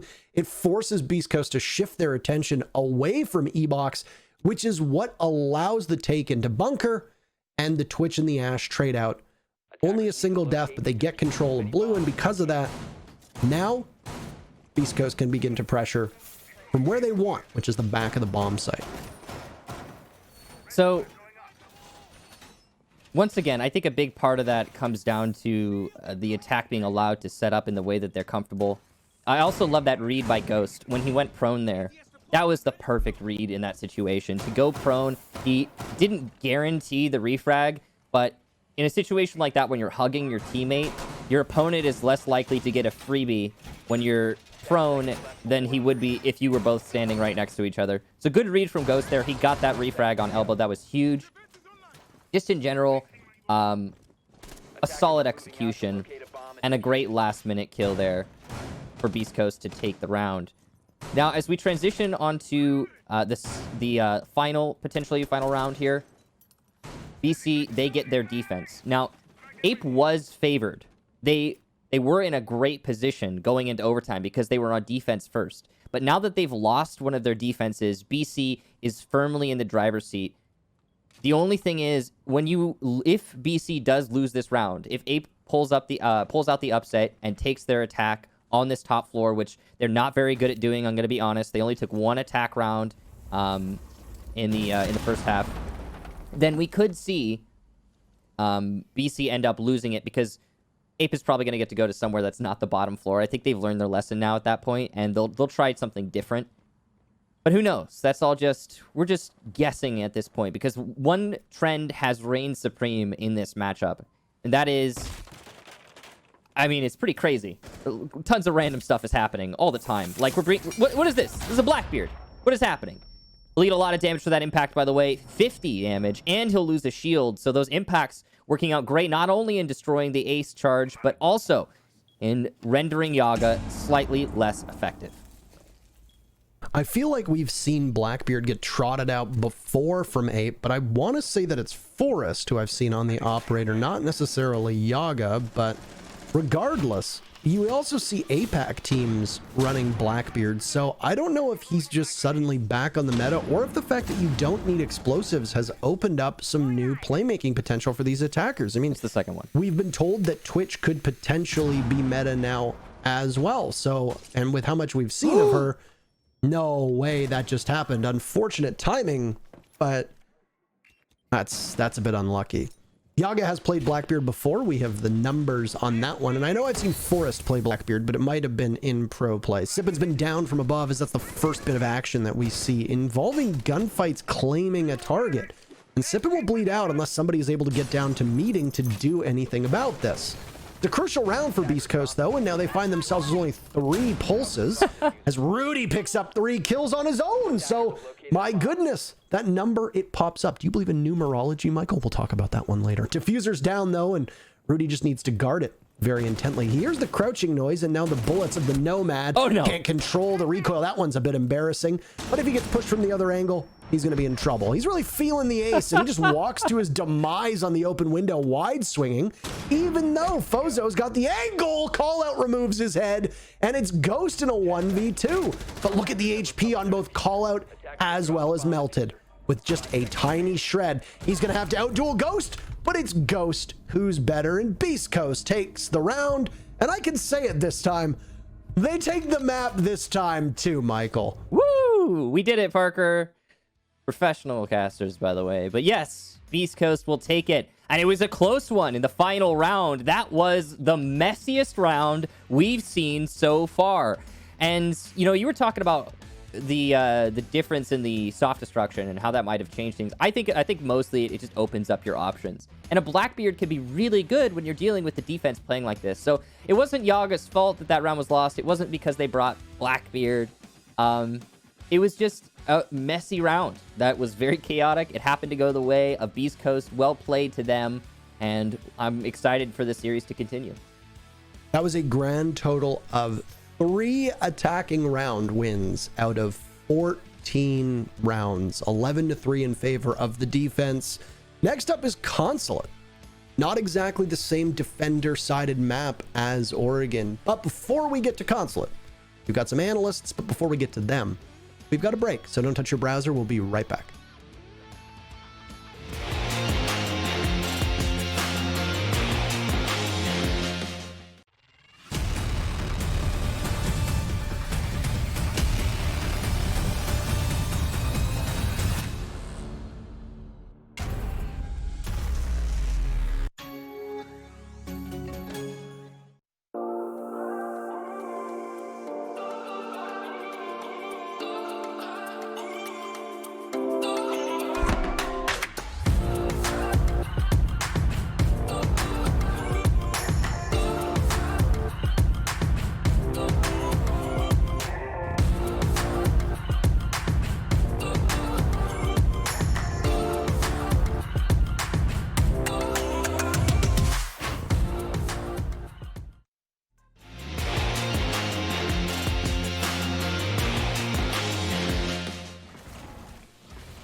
Ape were able to take it back to overtime thanks to Yaga with the amazing clutch, but unfortunately for them, Beastcoast, they went all the way, winning it in overtime in great fashion. Shout out to Rudy and the rest of the players in our roster, but my analysts, Jacob, Jesse, what were your thoughts about this matchup?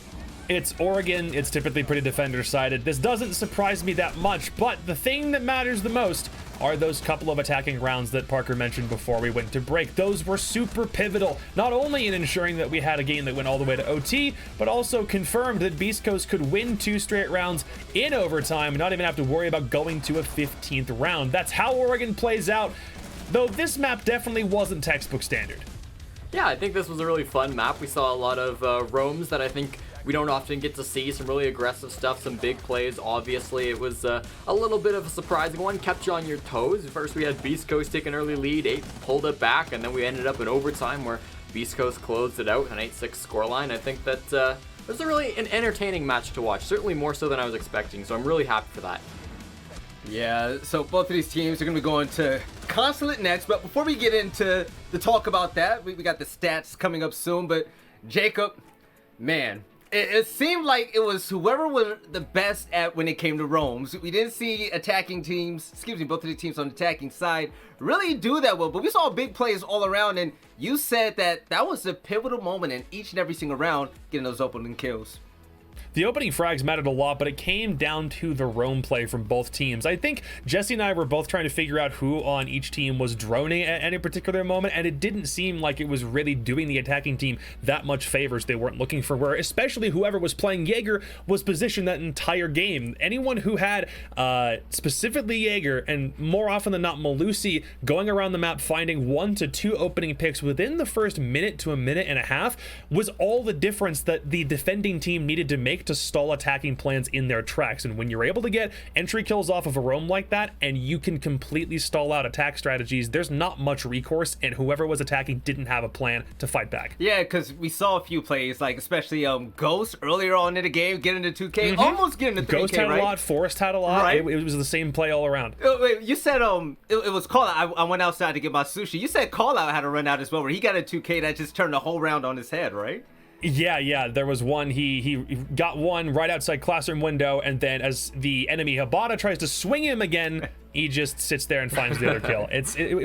You really can't stop anyone when you're playing Jaeger roam on Oregon. I'm seeing this in T2 a lot. It's the same trend. Yeah. Now, Jesse, looking at you, Yeah. man, I'm gonna need your big brain, right? So there was a specific ban, and you think it had a significant change in just the way the entire map was played. Why is that? Yeah, and I think this builds a little bit off of what Jacob was saying. You know, when we got to that end of the rounds, when usually the defenders would get this man advantage, most of the time attackers can still try to fight back, whether it's like a 3v5 or a 2v4 or a 2v3, something like that, pushing in. But the big issue is they didn't have Zofia, and Ape banned out this operator that decided they don't want to have this, and that really did make Oregon very defender-sided. You know, we saw a lot of these late rounds when you're attacking with low man count. It'd be okay if you're rushing in here and all the utility is gone, but there were still Banshees on the ground. There were still Evil Eyes up. These teams were running a ton of utility up defenses, which we're supposed to see less of, but with Zofia off the board, that's 2 clears gone and that's 2 explosives gone that you just can't run anymore. Teams were trying to run Twitch a little bit to go about that. They were running a ton of Ash, obviously, but it just wasn't enough, and I think this was a big issue that we saw. And I specifically don't like the fact that 8 banned this operator. I mean, sure, maybe you're comfortable with it, but Beast Coast's most banned attacker over Stage 2 in Challenger League was Zofia. They're comfortable playing without this, and I think their attacks looked better because of it. You know, Beast Coast, they didn't have a great attacking half, obviously. You know, the stats was 5-1 for that second half, but even when they were losing those attacking rounds, it felt like Beast Coast really did play a little bit better. They were coming closer. They were doing more with this utility clear, and so I was a little bit disappointed in that ban from Ape. Obviously not the only thing that caused them to lose this round, but I think a big part of it that maybe could have swung it the other way if they'd gone with a different operator. Now, there might be reoccurring themes now. Now that Map 2 is going to be underway soon, we're going to Consulate. Since both of these teams had a lot of success, and this is coming for you, Jacob, right? On defense, and especially the roam game, you've seen teams like Oxygen, TSM thrive under these conditions on the roam, especially on this map. Do you think this is going to be the same old story at the end of the game? Probably because Consulate allows for a lot more roam potential, especially from a vertical sense. You don't only have so many floors to work with on Oregon, but on a map that's very, very skinny and thin, like Consulate is, what do you do as opposed to being able to work with, well, which one is this, your X or your Y? Your X-axis. When you can't work on your X-axis more, you got to work more on your Y-axis, on your verticality play. And when you have as many hatch options as you do on Consulate, and the fact that it's spread out among, this would be your Z-axis, I guess, technically, you have so much more space in which you can work. And if the roam is as pivotal as it is on that last map, I definitely assume that the same will be the same on Consulate. So yeah, I think it will be the case. I hope I'm not the only person that's listening to this right now that doesn't know the difference between the X and Y axis. Which one is which, right? Look, there's a reason why when I left high school, it wasn't to go into math. I suck at doing it. We all suck at math, man, except Jesse. Algebra can kiss my backside. Right. But the community vote was really good. It was, which one of these two former teammates will show up and help their team qualify for Six Invitational? Jesse, the choices were between Fozo from Beast Coast and Forest and Ape. Who do you think won? Ooh, I would probably imagine that it would be Forrest to win that poll. I think he had a pretty good game overall. Fozo as well, though, was a big impact player. So I'm going to predict that the community predicted Forrest. All right, Jacob, what you thinking, man? I'm pretty darn sure that's the case, though I think he's also probably going to cash in off being that ex-E United player with a little bit more Twitter following. Okay, wait, time out. If it's a Twitter poll, it's got to be Forrest. Time out. Did you guys look at the answer before I asked the question? No. Okay, just Why? making sure. It's not like it was sent to us by our producer in a group DM. Why would I ever look at it? So you did see it. Okay. I actually didn't Drum see roll. that game. It was Forrest with 69% nice, right? And then Fozo 31%. Nice. So heading into this next map, Nice. do you guys think this is going to be a 2-0 for Beast Coast? Jesse, your thoughts? Well, listen, you mentioned it a couple of minutes ago. There's one team that's really known for doing well on Consulate, and that's, of course, the team now known as Oxygen Esports. But a long, long time ago, that core was known as something else. That core was known as Beast Coast. So it was this org that sort of brought up the players that were really good at Going way Consulate, and we back. know is North American team that is strong on this map. So yeah, I believe it. I think Beast Coast are going to turn this around, although I initially predicted Ape. I got faith in the Beast Coast boys. They played pretty well in map 1. I want to see the 2 I up. respect it. Jacob, UCL, baby, man. Who do you think is going to run away Yeah. with this? You know these well, teams.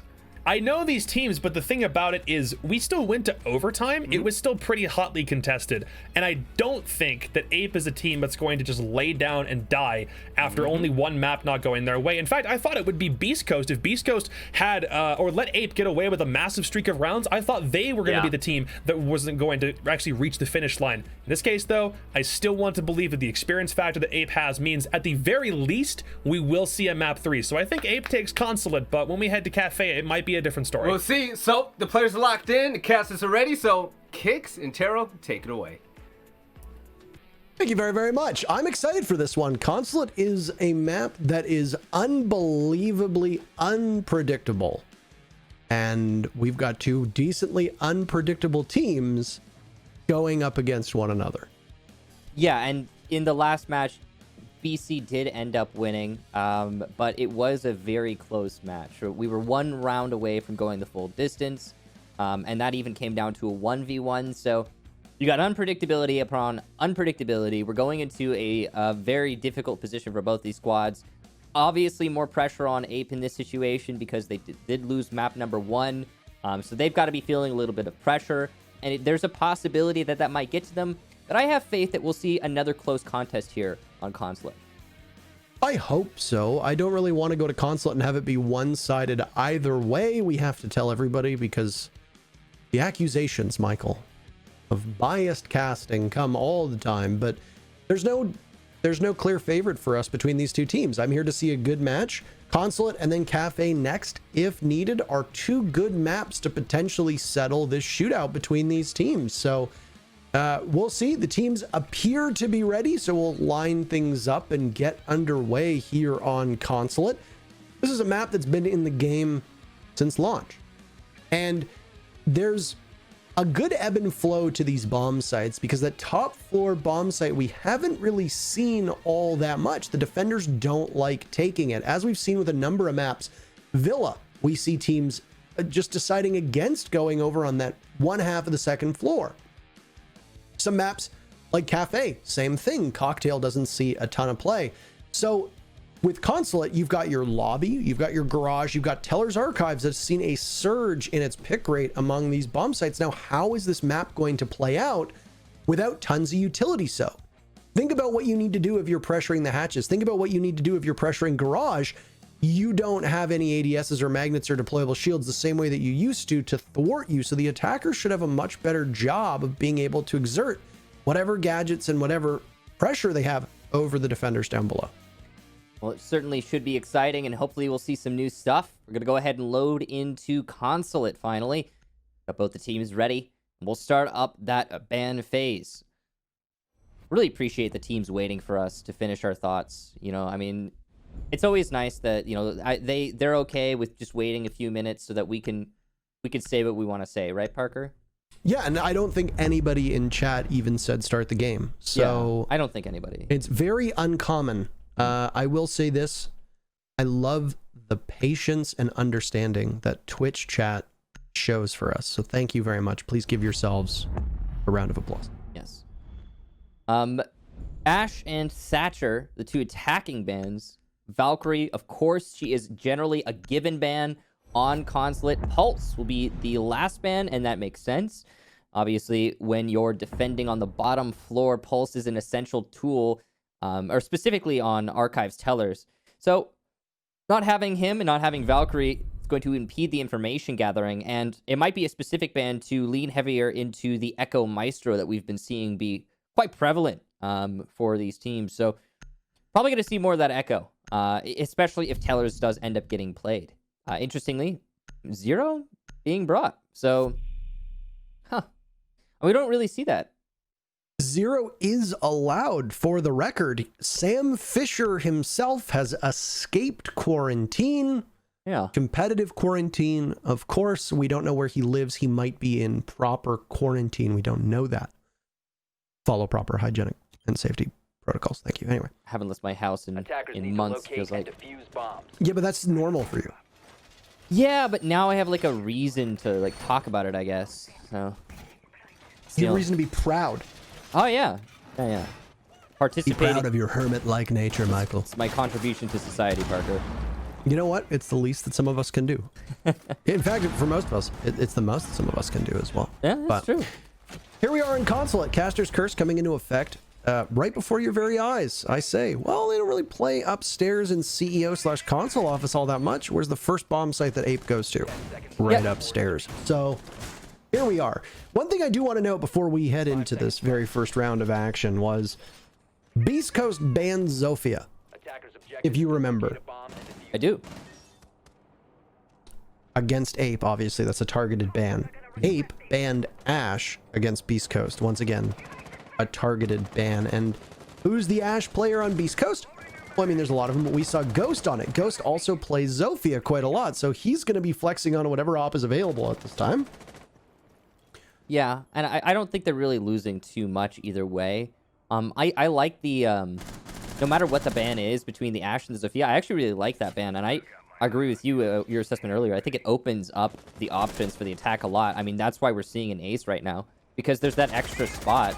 And, you know, we normally might not have seen this this ace be brought out, so, or, not the ace, pardon me, the Zero. I always get those two mixed up. I'm not sure why, but we do have both in this round. Callout's going to eat a nade there from Anthony, but it doesn't get the kill, just quite a lot of damage.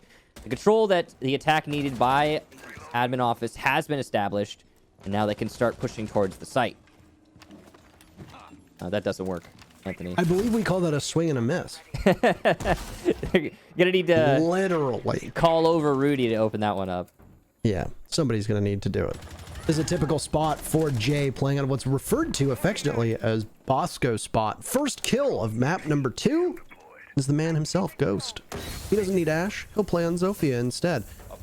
And Jay is feeling the heat right now as he knows he's going to lose some of this wall. Right behind him by Long Desk, as the Selmas from Rudy's ace will go off loud and clear. There's also a Sam Cam, as it's come to be known as, I love colloquially, but Sam Cam, that's good. a Sam Cam, as they call it, waiting to see if Sippin's going to be able to do much more, but that Gadget's going to get caught by none other than an ADS. It's called an Argus launcher, right? Beautiful shot from Sippin, by the way, as he assesses that Bosco spot is completely clear. Ape is losing all of their numbers, and they will dwindle right now, as a flawless round is very much within the grasp of Beastcoast. All you need to do is keep Sippin alive. He can't do just that. So Jay will get traded out right at the last second. Yaga finds one, but then he's immediately punished for it by Ghost. Ghost started the killing. He ends the killing, and the diffuser goes down right before that kill happens. Beastcoast take round number 1. That was a really solid execution there from Beastcoast. Most important to note there, I think, is the control that was so swiftly established in admin office. Ape brought a Clash, of all things, to try and control admin office for as long as possible. But Clash, playing by Coffin, just was not able to do very much. The early control that BC got, especially thanks to the Zero on Printer Repel, was fantastic. The follow-up with the push into admin office was swift. And from there, the hard destruction onto meeting was well executed. Also very important, the smoke in meeting died very early on before he was able to truly use his utility to delay the round in any meaningful way. The Clash didn't really play much of a factor, and just we saw 8 players getting gunned down one after another. Great setup, great execution for BC. Really not a whole lot else to say apart from that. Swift entry, and honestly, the defense of that top floor, it crumbled pretty quickly, and I think that's a good reason as to why people don't actively like defending that part of the map. I mean, how fast did you see that wall on Long Desk go? It was gone in moments, in absolute moments. It totally fell apart. So I gotta say, I mean, it's not a curious decision. It is not exactly the bomb site that teams like to defend on. Ape didn't really have a hope in hell of being able to hold it. And just like that, it's a failed experiment. You don't need to go back to it. Now it's going to be a defense downstairs, which is far more ordinary. This is a bomb site that gets played with much greater prevalence. And yeah, I mean, you've got 4 hard destructors on the board right now. It's the Thatcher and Ash band. So you've got Maverick, you've got Ace. You can play whoever you want. Hebon is probably going to see a ton of play as well if you don't have a comfortable Ace on your team. So you've got options here as attackers to really punish the defenders on Consulate. So look at this. Callout just made a hole above the breach, and he can play that hole from this drop. He doesn't need to be in piano, and he could deny the push in through the garage panel. There it is. So the wall's open, yes, but Callout needs to be dislodged from this top floor before Beastcoast can really make a concerted push into the site. They're definitely going to have to... They're going to have to continue being concerned about that. Sippin got that 0 again. And, you know, the cool thing about his cams is, you know, you could use them for clearing out utility, clearing out those burn, you know, the discs or the ADSs. You could use him for flank watch. And when you've got a dead person on the attack, you've got, like, so much more information now. So I think we might see him be a little bit more useful later on. Interestingly, I don't think Callout has been detected on the top floor. I don't think BC is aware of this at all. Callout is going to be able to make some serious plays from this position if he is not found out at any point. There is no way that Beastcoast did not drone out the top floor, though. And there you go. Callout does get spotted as a couple bullets just whiz right past his head. So his position is known for now, but I mean, I say that, but we also could be very wrong at the moment because he could strike at a moment's notice. I think Ghost is somewhat aware of it, but there's no intel. There's no drop whatsoever.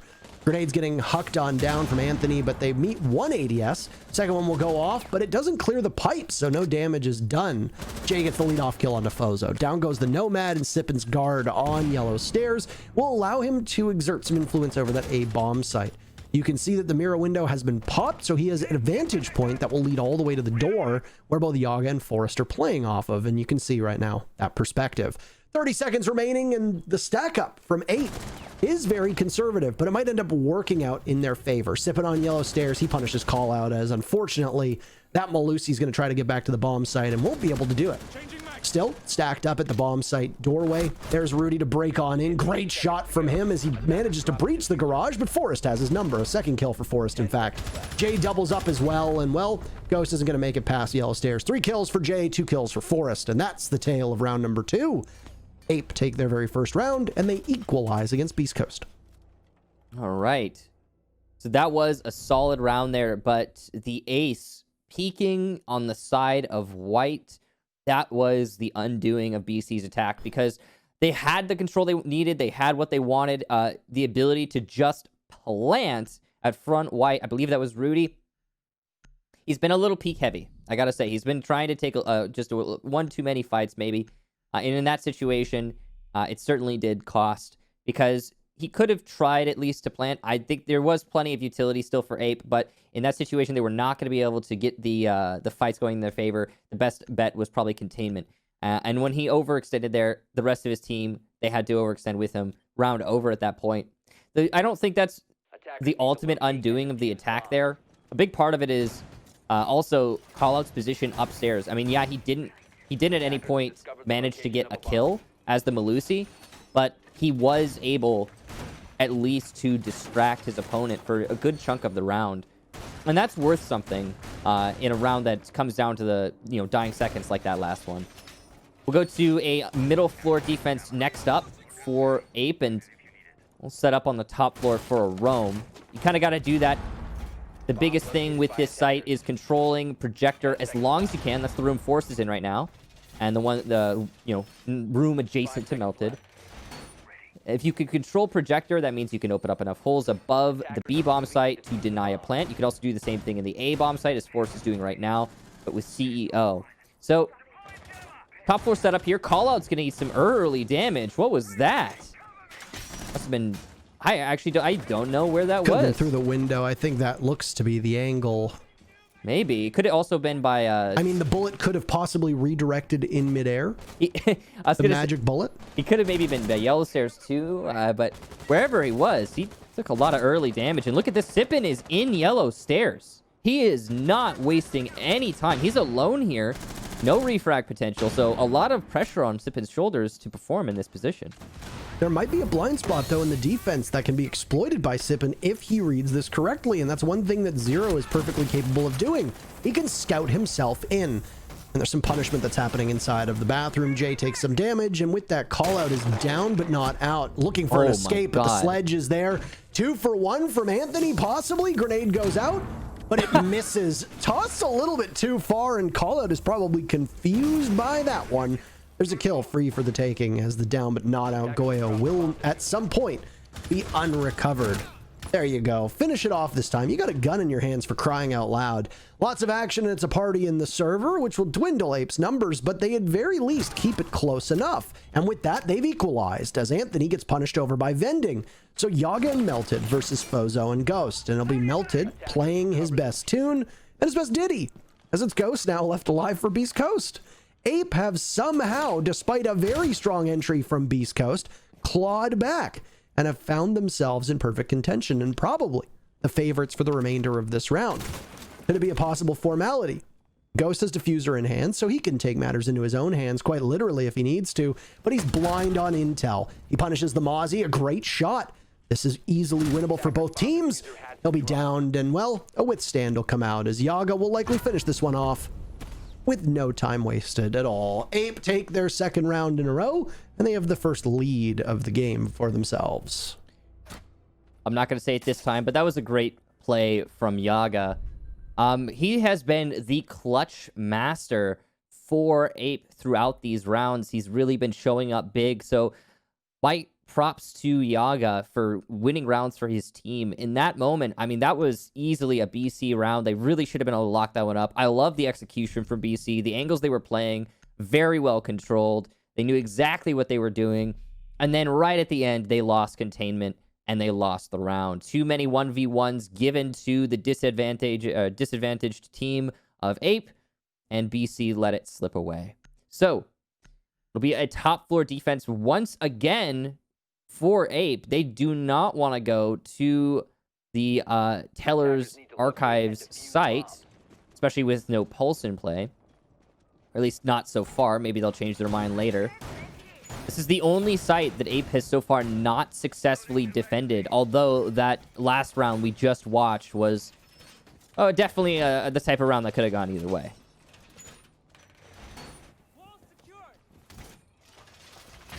Already much closer and much more gripping than I would say Oregon. Not that Oregon was an anticlimactic affair, but it was... Messy? Most of the matchup was decided pretty quickly on, and there wasn't... Once we started to realize the defense were playing the way that they were playing, there wasn't really a lot of speculation that we could have done outside of trying to fill the air. In this case, we are genuinely seeing what makes Consulate such a thrilling map to watch, but an absolute hell in a cell to play, which is that it is a linear map where you get punished for small mistakes. There's tons of vertical play that can happen. Lots of potential for roaming. You have the entire map at your disposal as long as you don't get pinned down. But then certain operators like Gridlock, or in this case Nomad, see an extensive amount of use because their gadget works very effectively at paralyzing the defenders. Though I don't think we've seen a ton of success with Fozo's Nomad yet. It's still early days.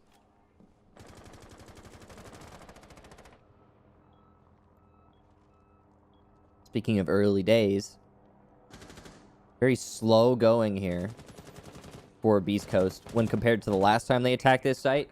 Last time they attacked this site, they were really quick on that admin office. Right off the cuff, straight to it. This time looks like a little bit of an adjustment, maybe. I mean, they're going for admin office. It might be the mirror window that's changing their strategy just ever so slightly. That mirror window will be nullified by the ace charge. Forrest chooses to go aggressive rather than fall back, and he's given away his intention here. That one shot. He might not have intended to do that. Ghost will get J elsewhere, so there's your smoke on early on. This is the same thing that happened last time Beast Coast was attacking this top floor. Smoke not able to use his utility. Forrest is vying for a refrag, and he'll get some damage onto Rudy, but no kill. Not yet. He'll keep peeking, though. He doesn't seem to care about the fight back from these attackers. Call out, I think, looks like Ada nade elsewhere. Over by Yellow. But still, The control and admin is working out, and Forrest will get Anthony, who had made his way in through Printer. This position being played by Forrest masterfully will get a second kill before finally being shut down by Sippin. But at this point, the damage is done. Your Hard Destructor lost, your Sledge lost. A great round from Forrest. Yaga will be down, though, from the balcony. Using that impact, Zofia of Ghost, putting it to great effect. Now it's only one gun up for Ape. Just melted. He's got to find 3 targets. Luckily, he's got calling out for him on that clash. I had to say it at least once. And he's going to persist despite the impact that'll come from Ghost. That's his last one. And no stuns either. The camera's coming out here from Sippin. And this is going to be a very close slog. But Melted definitely the one at the disadvantage. With so many targets to find. It's intel as well from the Argus launcher and those SAM cams that have been put quite up. And Melted can see them zipping along, but he just waits and hopes to find something greater than a piece of gadget utility, and he can't do that. His Fozo's, well, he's just better. So the shield on his back, tries to put the team on his back, but he can't do it. A huge round from Ghost and the rest of Beast Coast as well. And we have an even scoreline yet again, as it's 2-2 after round 4. I thought that action was going to go a lot faster, I'm going to be honest. I thought when the advantage was racked up so substantially for BC, they would just maybe jump the gun, as we've seen them do and seen Ape do many times already through this series. But that was really stellar patience displayed by Beast Coast. They got control. They knew what they were. They knew the advantage they held, and they did not risk it for the biscuit and do anything too silly, too stupid. So BC earned that round. But we've only seen them successfully attack the top floor so far. So that is something to keep in mind. Ape definitely could keep racking up these defensive rounds as now they go back to the basement. Attackers need to locate and defuse. This is where Ape won their very first defense. They've gone up to console office twice and lost it both times. It is strange, now that we are in round number 5, that we have not seen a Teller's Archives defense yet. Now, if you look at the operators that are banned, I can kind of understand why. Pulse and Valkyrie are critical operators for being able to control that bomb site. They are your 2 best intel gatherers on defense when playing Teller's Archives. And having a Mira on the board, who is seeing an abnormally high pick rate so far between these 2 teams, isn't good enough. Maestro cameras are not good enough. A stray bulletproof camera that gets put up there, not good enough. So with no Pulse and no Valkyrie, it makes a ton of sense why Teller's Archives won't emerge, even as it is strange to see Consulate without it.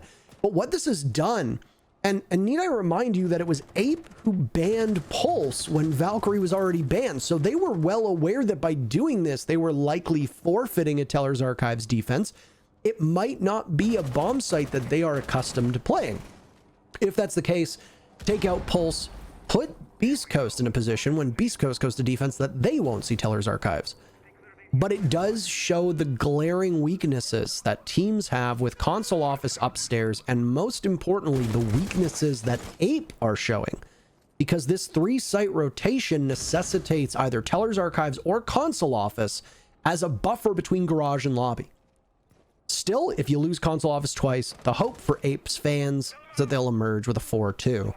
And good news for them. They get the leadoff pick here in round number 5. 40 seconds into the round, Fozo on that Nomad gets punished. Yeah, not just leadoff pick, but as you said, the Nomad. That means that your flank jabs are no longer going to go up, and you have to concern yourself as the attackers with every possible flank route and every possible retake on the top floor. Keep in mind the fact that callout still hasn't been cleared out. Okay, well, you know what, Ghost? You're going to just go and make me look bad? All right, I understand. He gets the pick. He does the damage, and that's the refrag as well, though it be belated. Sippin will also get melted, so this is actually starting to spiral out of control for Ape suddenly. They're giving away the picks that they didn't give away last time they were here.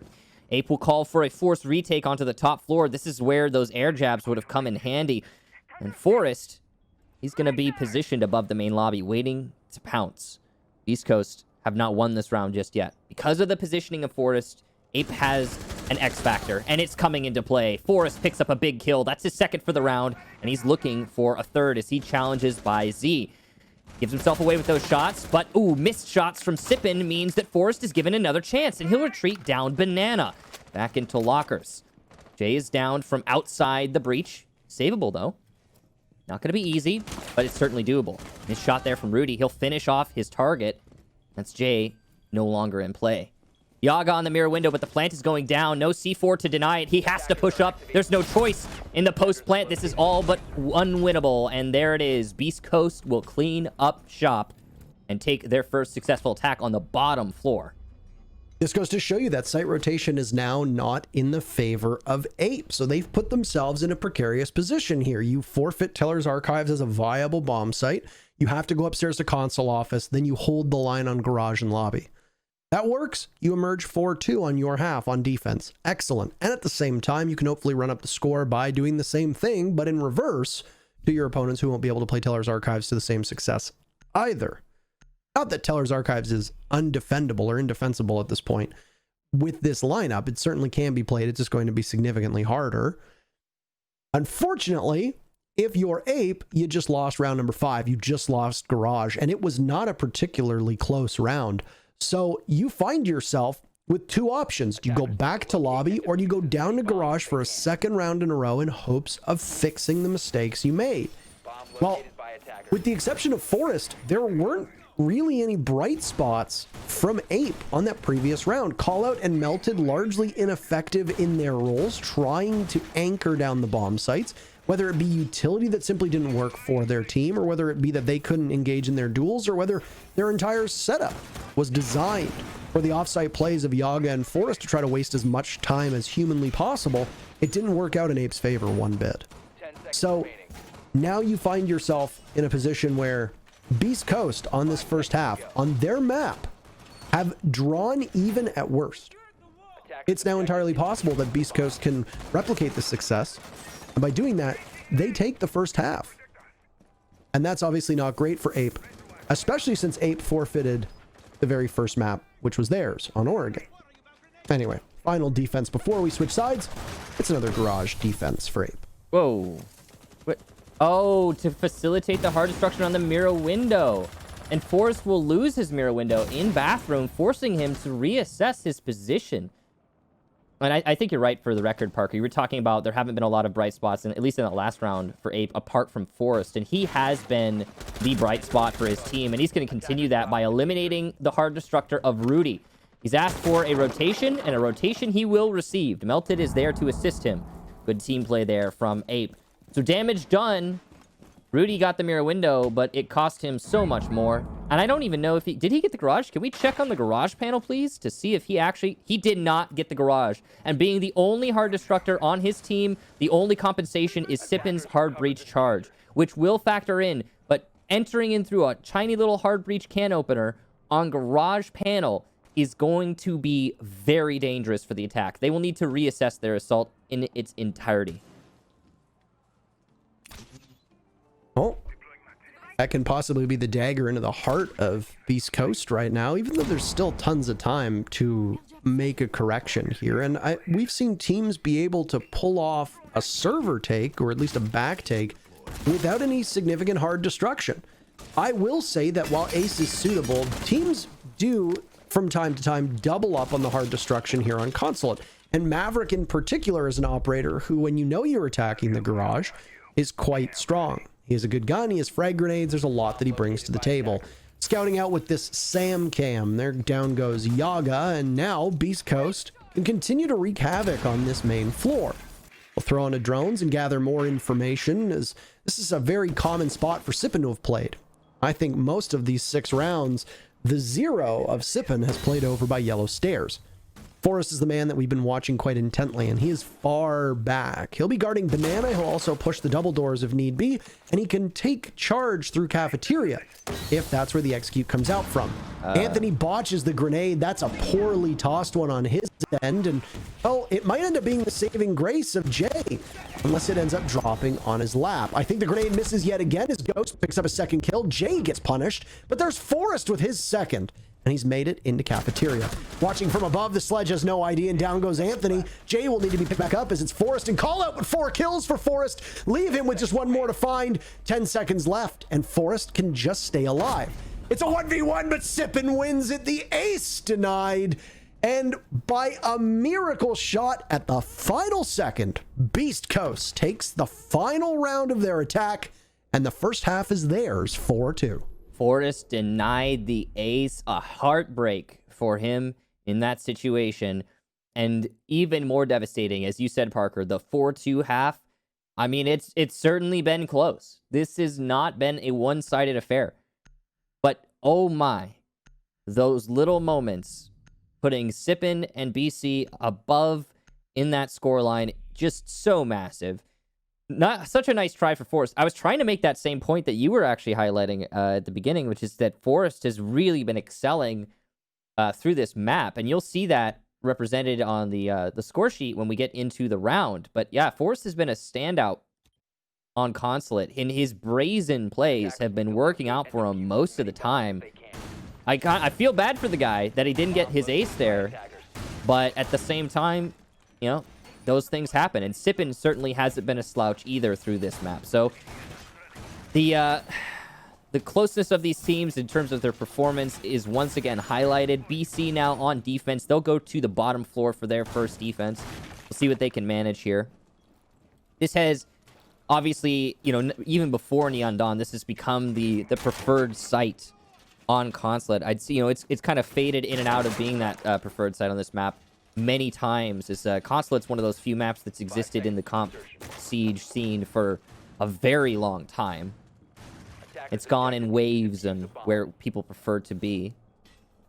And we actually really haven't even seen that many changes to Consulate. Like, it really, they just added an extra site, which was Teller's Archives. Anyway, they are also bringing that Maestro Echo combo that we were seeing on the last map. And once again, it's repeated here. That information emphasis for Beast Coast is quite interesting. And it's the same players as well, right? Anthony's going to be playing that static role with him and Rudy being two of the primary anchors for this team, with Fozo backing them up. Sippin and Ghost have been carrying the way in terms of kills, and they've been playing on the roles that are most responsible for the kills, and they haven't been slouching in their role in particular. Ape's greatest weakness is this team depth. They've got fragging potential on this team. It showed up on Oregon a number of times. It is just flat out not showing up on Consulate so far. But a side swap could be enough to rejuvenate them. With Zofia being unbanned this map, it allows Yaga to be reunited with a familiar operator. I don't know if we'll see him on Blackbeard yet again. That would be quite the trip, wouldn't it?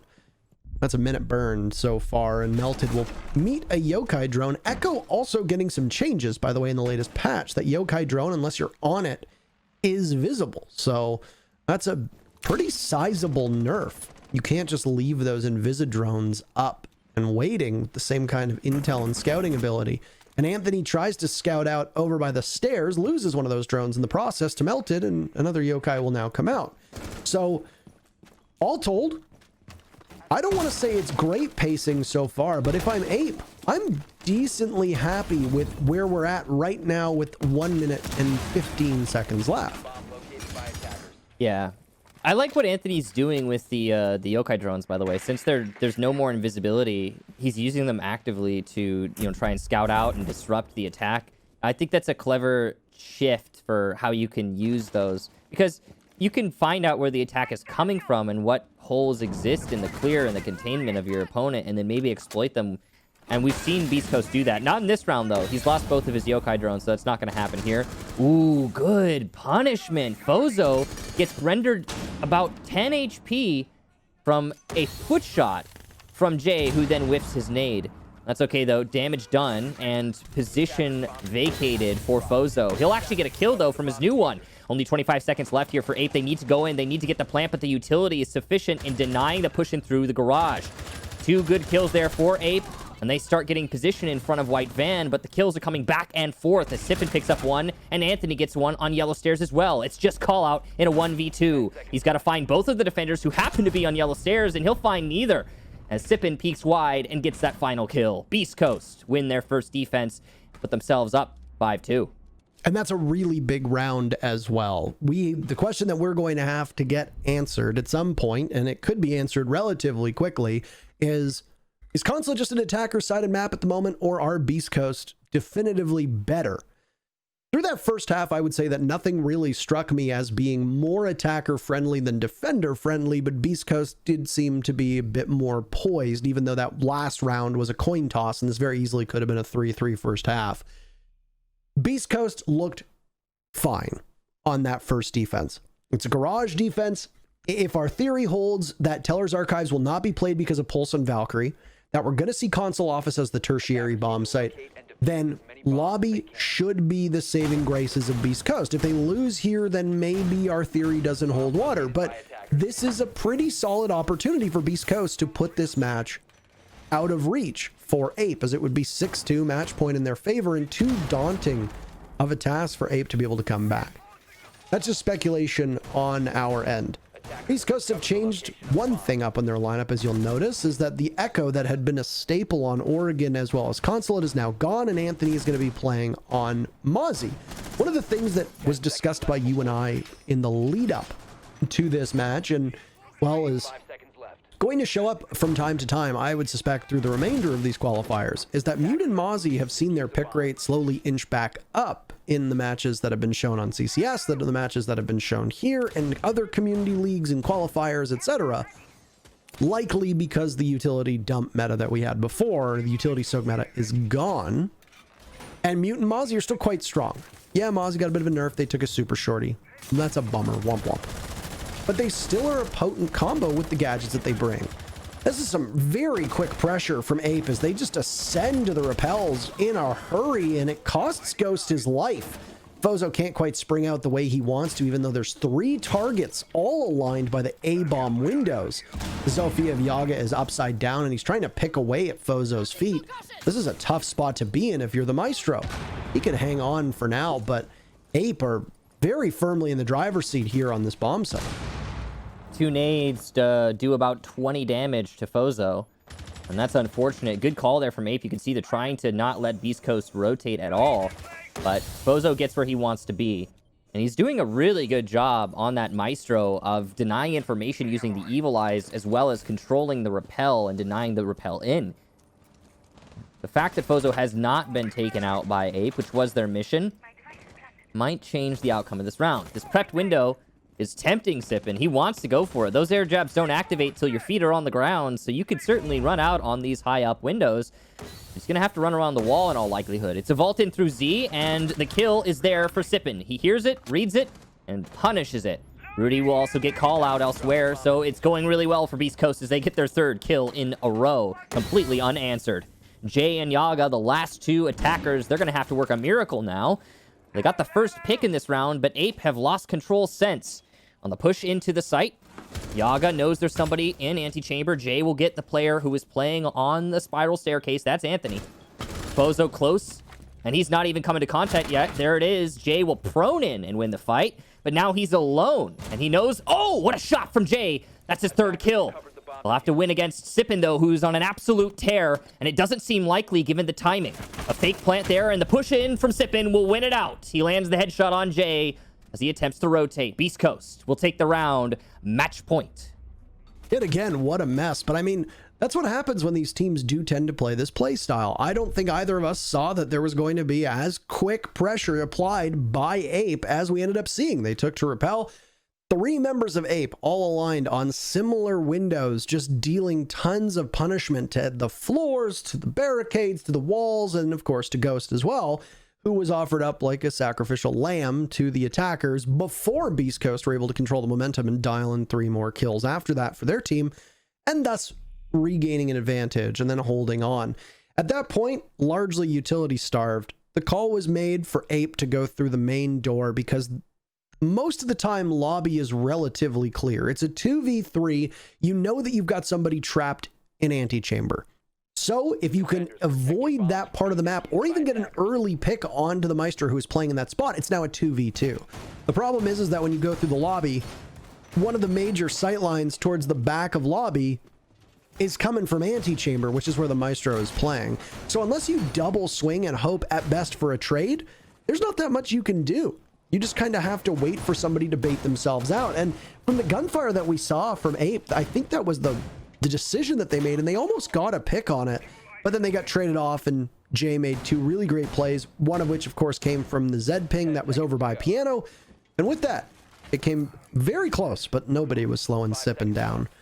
Could be our very final round here between Ape and Beastcoast. Beastcoast are now on series point as well, and it's going to be a Teller's Archives defense. We had said that it hasn't shown up yet. Why is that? I speculated it could be because Pulse and Valkyr banned. So we'll see how Beastcoast are going to be able to handle it without two of the most crucial info operators on defense. Instead, they brought the Mira and the Maestro, so you can bet both those Maestros will probably be in Tellers. Don't have to be both of them, but at least one of them certainly. They've also got plenty of C4s set up below. It's just a pretty standard thing with the holes as well. I mean, if this is nothing surprising from Beastcoast, the lack of a pulse is certainly going to hinder this defense, but it's still manageable. Early damage done to Sippin there, who is trying to roam on the top floor. He'll fall back, use his impact to make the rotate in the drop, fall into main lobby, and go right back up, or so it seems. Probably just wanted to give the illusion that he was going to retreat all the way downstairs. Sippin's job is to distract and delay, and he's been good at doing that through this series.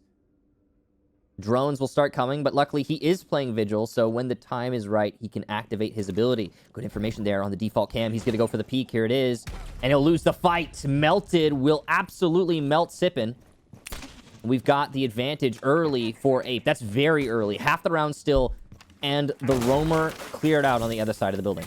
It was a great shot by Melted. Goodness gracious. And not just to take out the Roamer, a Vigil who's very pesky and can do a significant amount of damage, not just in terms of killing ability, but can also live in your head rent-free. But you've also taken out the best player as well for Beastcoast. So things will get a little bit more difficult now, especially after Ghost hucked up that Nitro cell, and it didn't find anything. I don't know if Anthony's used his or if it's pre-placed. That leaves Fozo with but a single explosive. Rudy's able to take out Melted, losing some HP in the process, but the rest of his team has fallen by the wayside, and now he's gone as well. It's Fozo in a 1v4, and this should be a relatively easy round for Ape. C4 of Desperation tossed up by Fozo, and he manages to get Forest. I don't know if he was just AFK. That's the diffuser down, and now Fozo will have the absolutely nightmarish task of ascending the stairs. He gets stunned in the process, so his position over by Visa is known. There's going to be a Zofia looking. The only thing you could see was the tip of her beret, and Yaga cleans that one up and seals the deal for his team.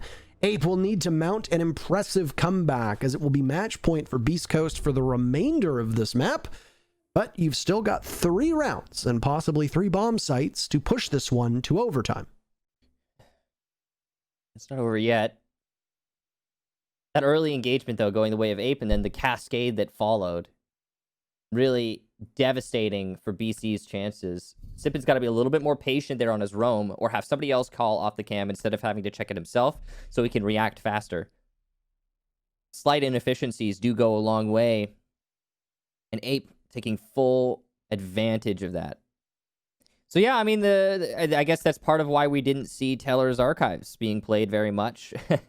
Not at all, in fact, by Ape, and now only once by BC. So they'll go to the bottom floor. This is the first site that BC defended in the second half, and it is also a site that BC was successful on.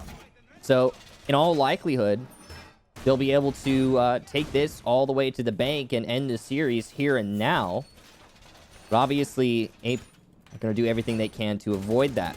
Forrest has been the standout on that team with 13 kills. Primarily, though, those were kills in the first half on defense.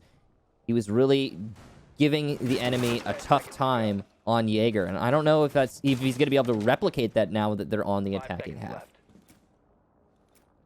That is a major problem for Ape. I mean, Jay had a big round, and Yaga's had some decent performances. We've seen impact kills from Melted too. Callout's really the only one that hasn't been able to find the scoreboard right now, and Twitch is playing more of the supporting secondary role with the way that Ape have rolled out Callout on that particular operator.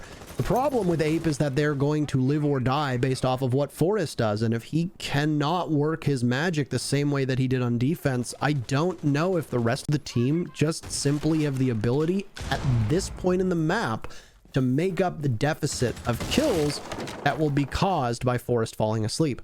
So that's something to keep an eye on.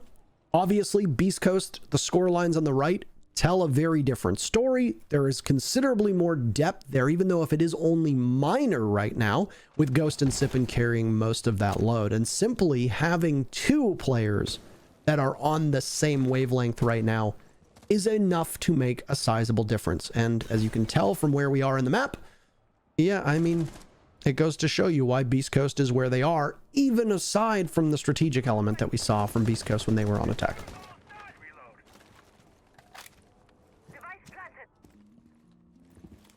Ooh, pressure by Banana. That's dangerous from Ghost, but the air jab lands and deters him. Right call to fall back there. So we've got your soft destructor in J with the sledge, and we've got control above the site. Roamers seem to be pushed down to the bottom floor. Air jabs placed up on the retake lanes. So this is a very auspicious round for Ape. All of the things are lining up right now. Everything's going their way. They're even doing damage to Sippin early on. That's a good sign, especially considering, as we talked about, Sippin is the top performer for this team. So solid round already from Ape, and they still got a whole minute after they open up this garage to get the execution done right. It's only going to be the middle of the garage opened up, mind you, and there are pieces of utility still available to deny the plant for BC, but those will likely be burned in the next 50 seconds. And just waiting for somebody to blink right now. Enough damage has been done to a number of players in this lobby, but not enough to claim a single kill for either. So Rudy playing from far enough back. He's got 2 more canisters with 40 seconds remaining, but he seems quite eager to toss them out. And his position is being watched by Forest above. First kill is going to go to Ape as they take out Ghost, so they'll have an advantage, but there will be many joining in short order, and Forest might actually be one of them. He deals a sizable amount of damage, but it's Yaga actually that's taken out first. Callout finds his 3rd kill of this map. Melted finds his 2nd of this round, and with that, it looks like some cleanup work from Ape is in order. But the lines of sight into the bomb site being held by Rudy right now. He guns down 2, getting pinged over towards White Van. He needs to have better reflexes than Callout, and he does. More on his shoulders. Jay will trudge on in, and there's no way he's going to be able to get the diffuser. It's the Malusi Banshee and the Yokai drone working wonders, and a quick 2-0 for Beast Coast as they are playing tomorrow. You highlighted it very well there, Parker, at the end. Took the words right out of my mouth. The Yokai drone was the key tool there for Beast Coast in the end, that last round. It was up front by the garage panel the entire round. And even without invisibility, it still went unheeded, unapproached, undealt with by Ape. So well done to Beast Coast. A 2-0 in this series, and they assert dominance in the second map. Yep. Honestly, Consulate breaking very much in their favor. Was not an attacker-sided map whatsoever. It was a Beast Coast-sided map, Michael, in this entire series. I will say this, a disappointing day for Ape. Coming in, I would have said that they were my favorites to take the entire series. Maybe not the whole qualifier, but I did think they were going to be able to make it past Beast Coast today, especially with the way that Beast Coast has been playing somewhat recently. Maybe that's me writing off Beast Coast a little bit too early.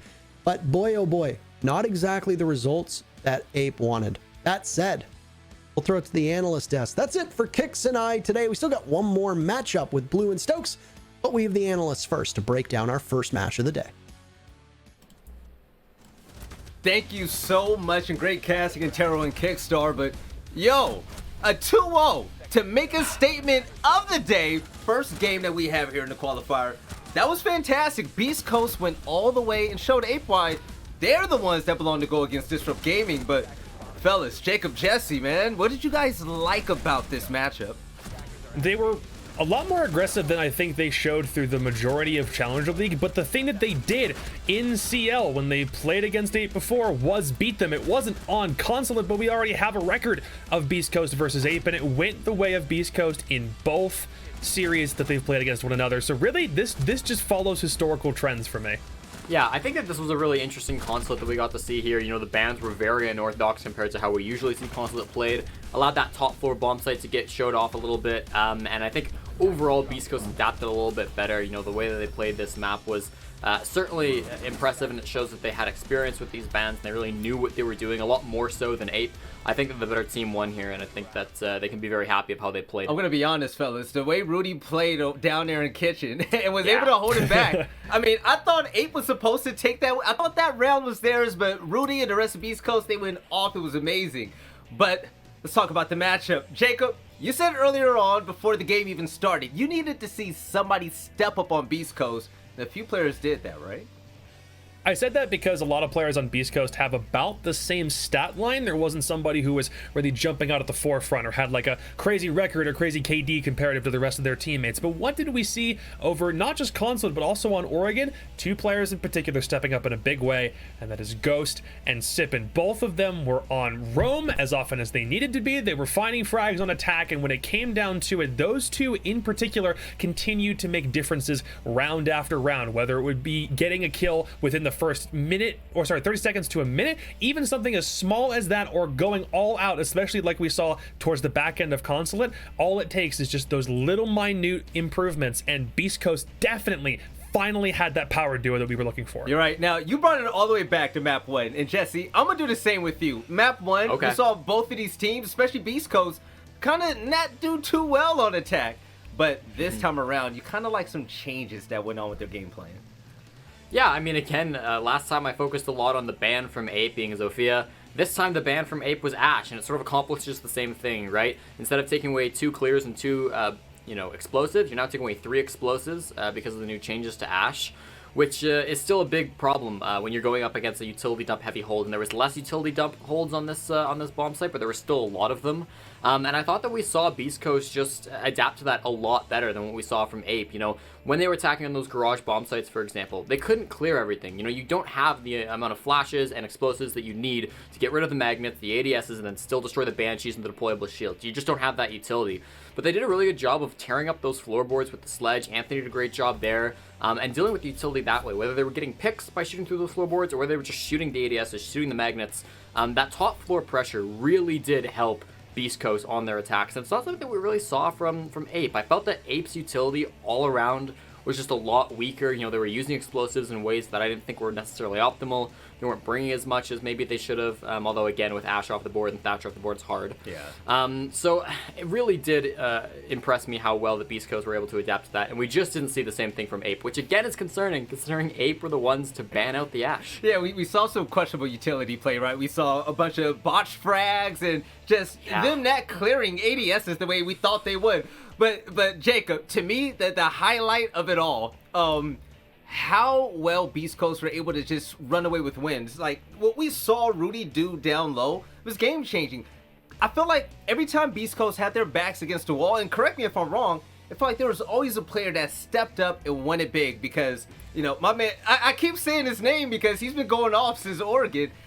Rudy and the rest of his team, they popped off, man. They're so clutch. Do you think this is going to carry over to Disrupt Gaming when they face it?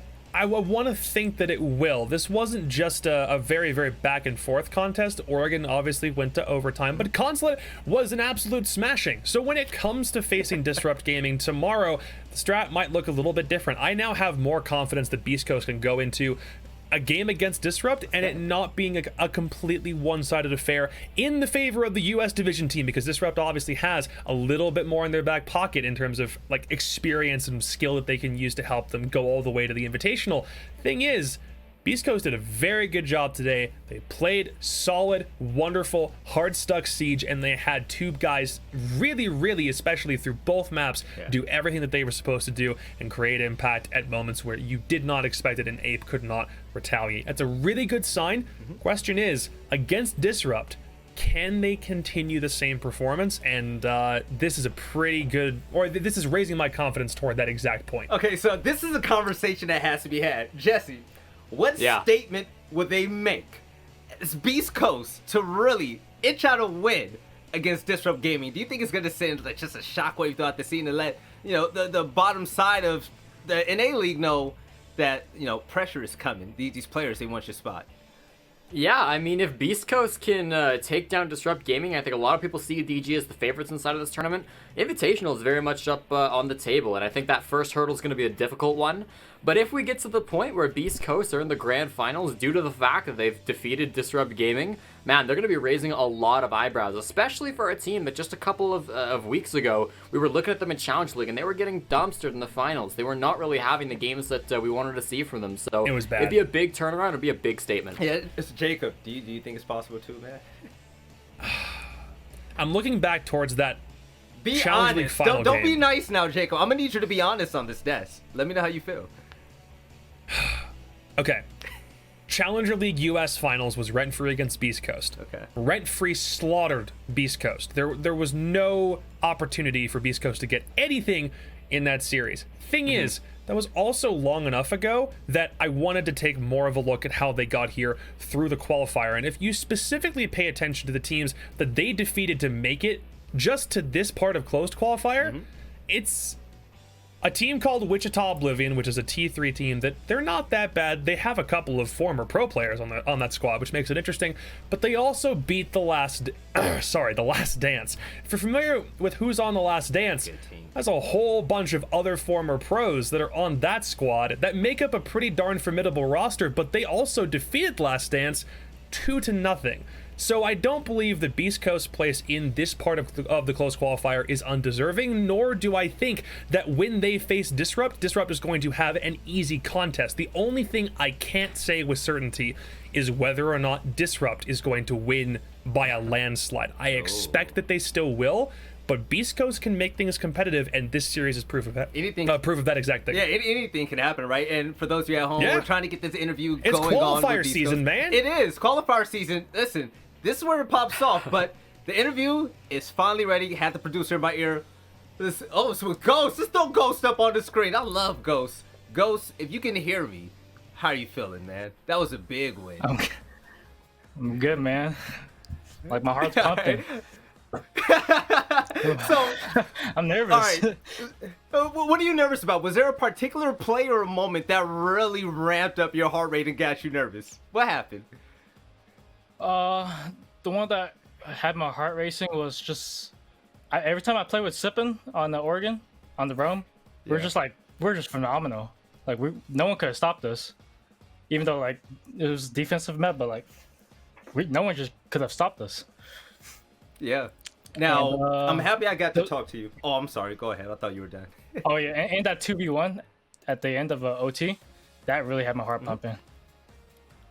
Yo, that was insane, right? Now, I'm happy that I got a chance to talk to you, only for the simple fact that my first ever event, USN 2018, you popped off, and you were phenomenal, and I loved your play style. But you took a step back, things happened, and now you're trying to work your way all the way up to the top again. How big does this win mean to you, and how important is it that you make it to Six Invitational? Like, what is on the line here for you? Oh, it means a lot to me. For the past few teams I've been on, it's like I haven't had much experience coming into the Pro League USN or after USN, and then after all the things that have been happening to me, I'm really confident with this team that they've helped me grow, and I like to give a shout out to PogChamp, the OG PogChamp crew. They've actually helped me a lot. Jar, Chala, especially Chala. I'm glad he's on TSM. I'm proud of him. Yardi, Trippin, they've helped me through almost all my mistakes I've been through, and I'm so confident that we can beat DG in tomorrow's match. Okay, I'm really that's what I like to hear, man. All right, Ghost, I love it. Keep that confidence this up, win. okay? You want it. All right, well, you know what? Actions speak louder than words, so I'm gonna need you to pop off. Now, for the last question here, I usually give the floor to the person I'm interviewing. So for everybody out there, I know people love you. We see it on social media all the time.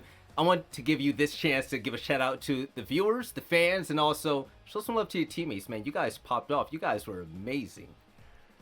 My teammates were very amazing. They've been great throughout the whole series.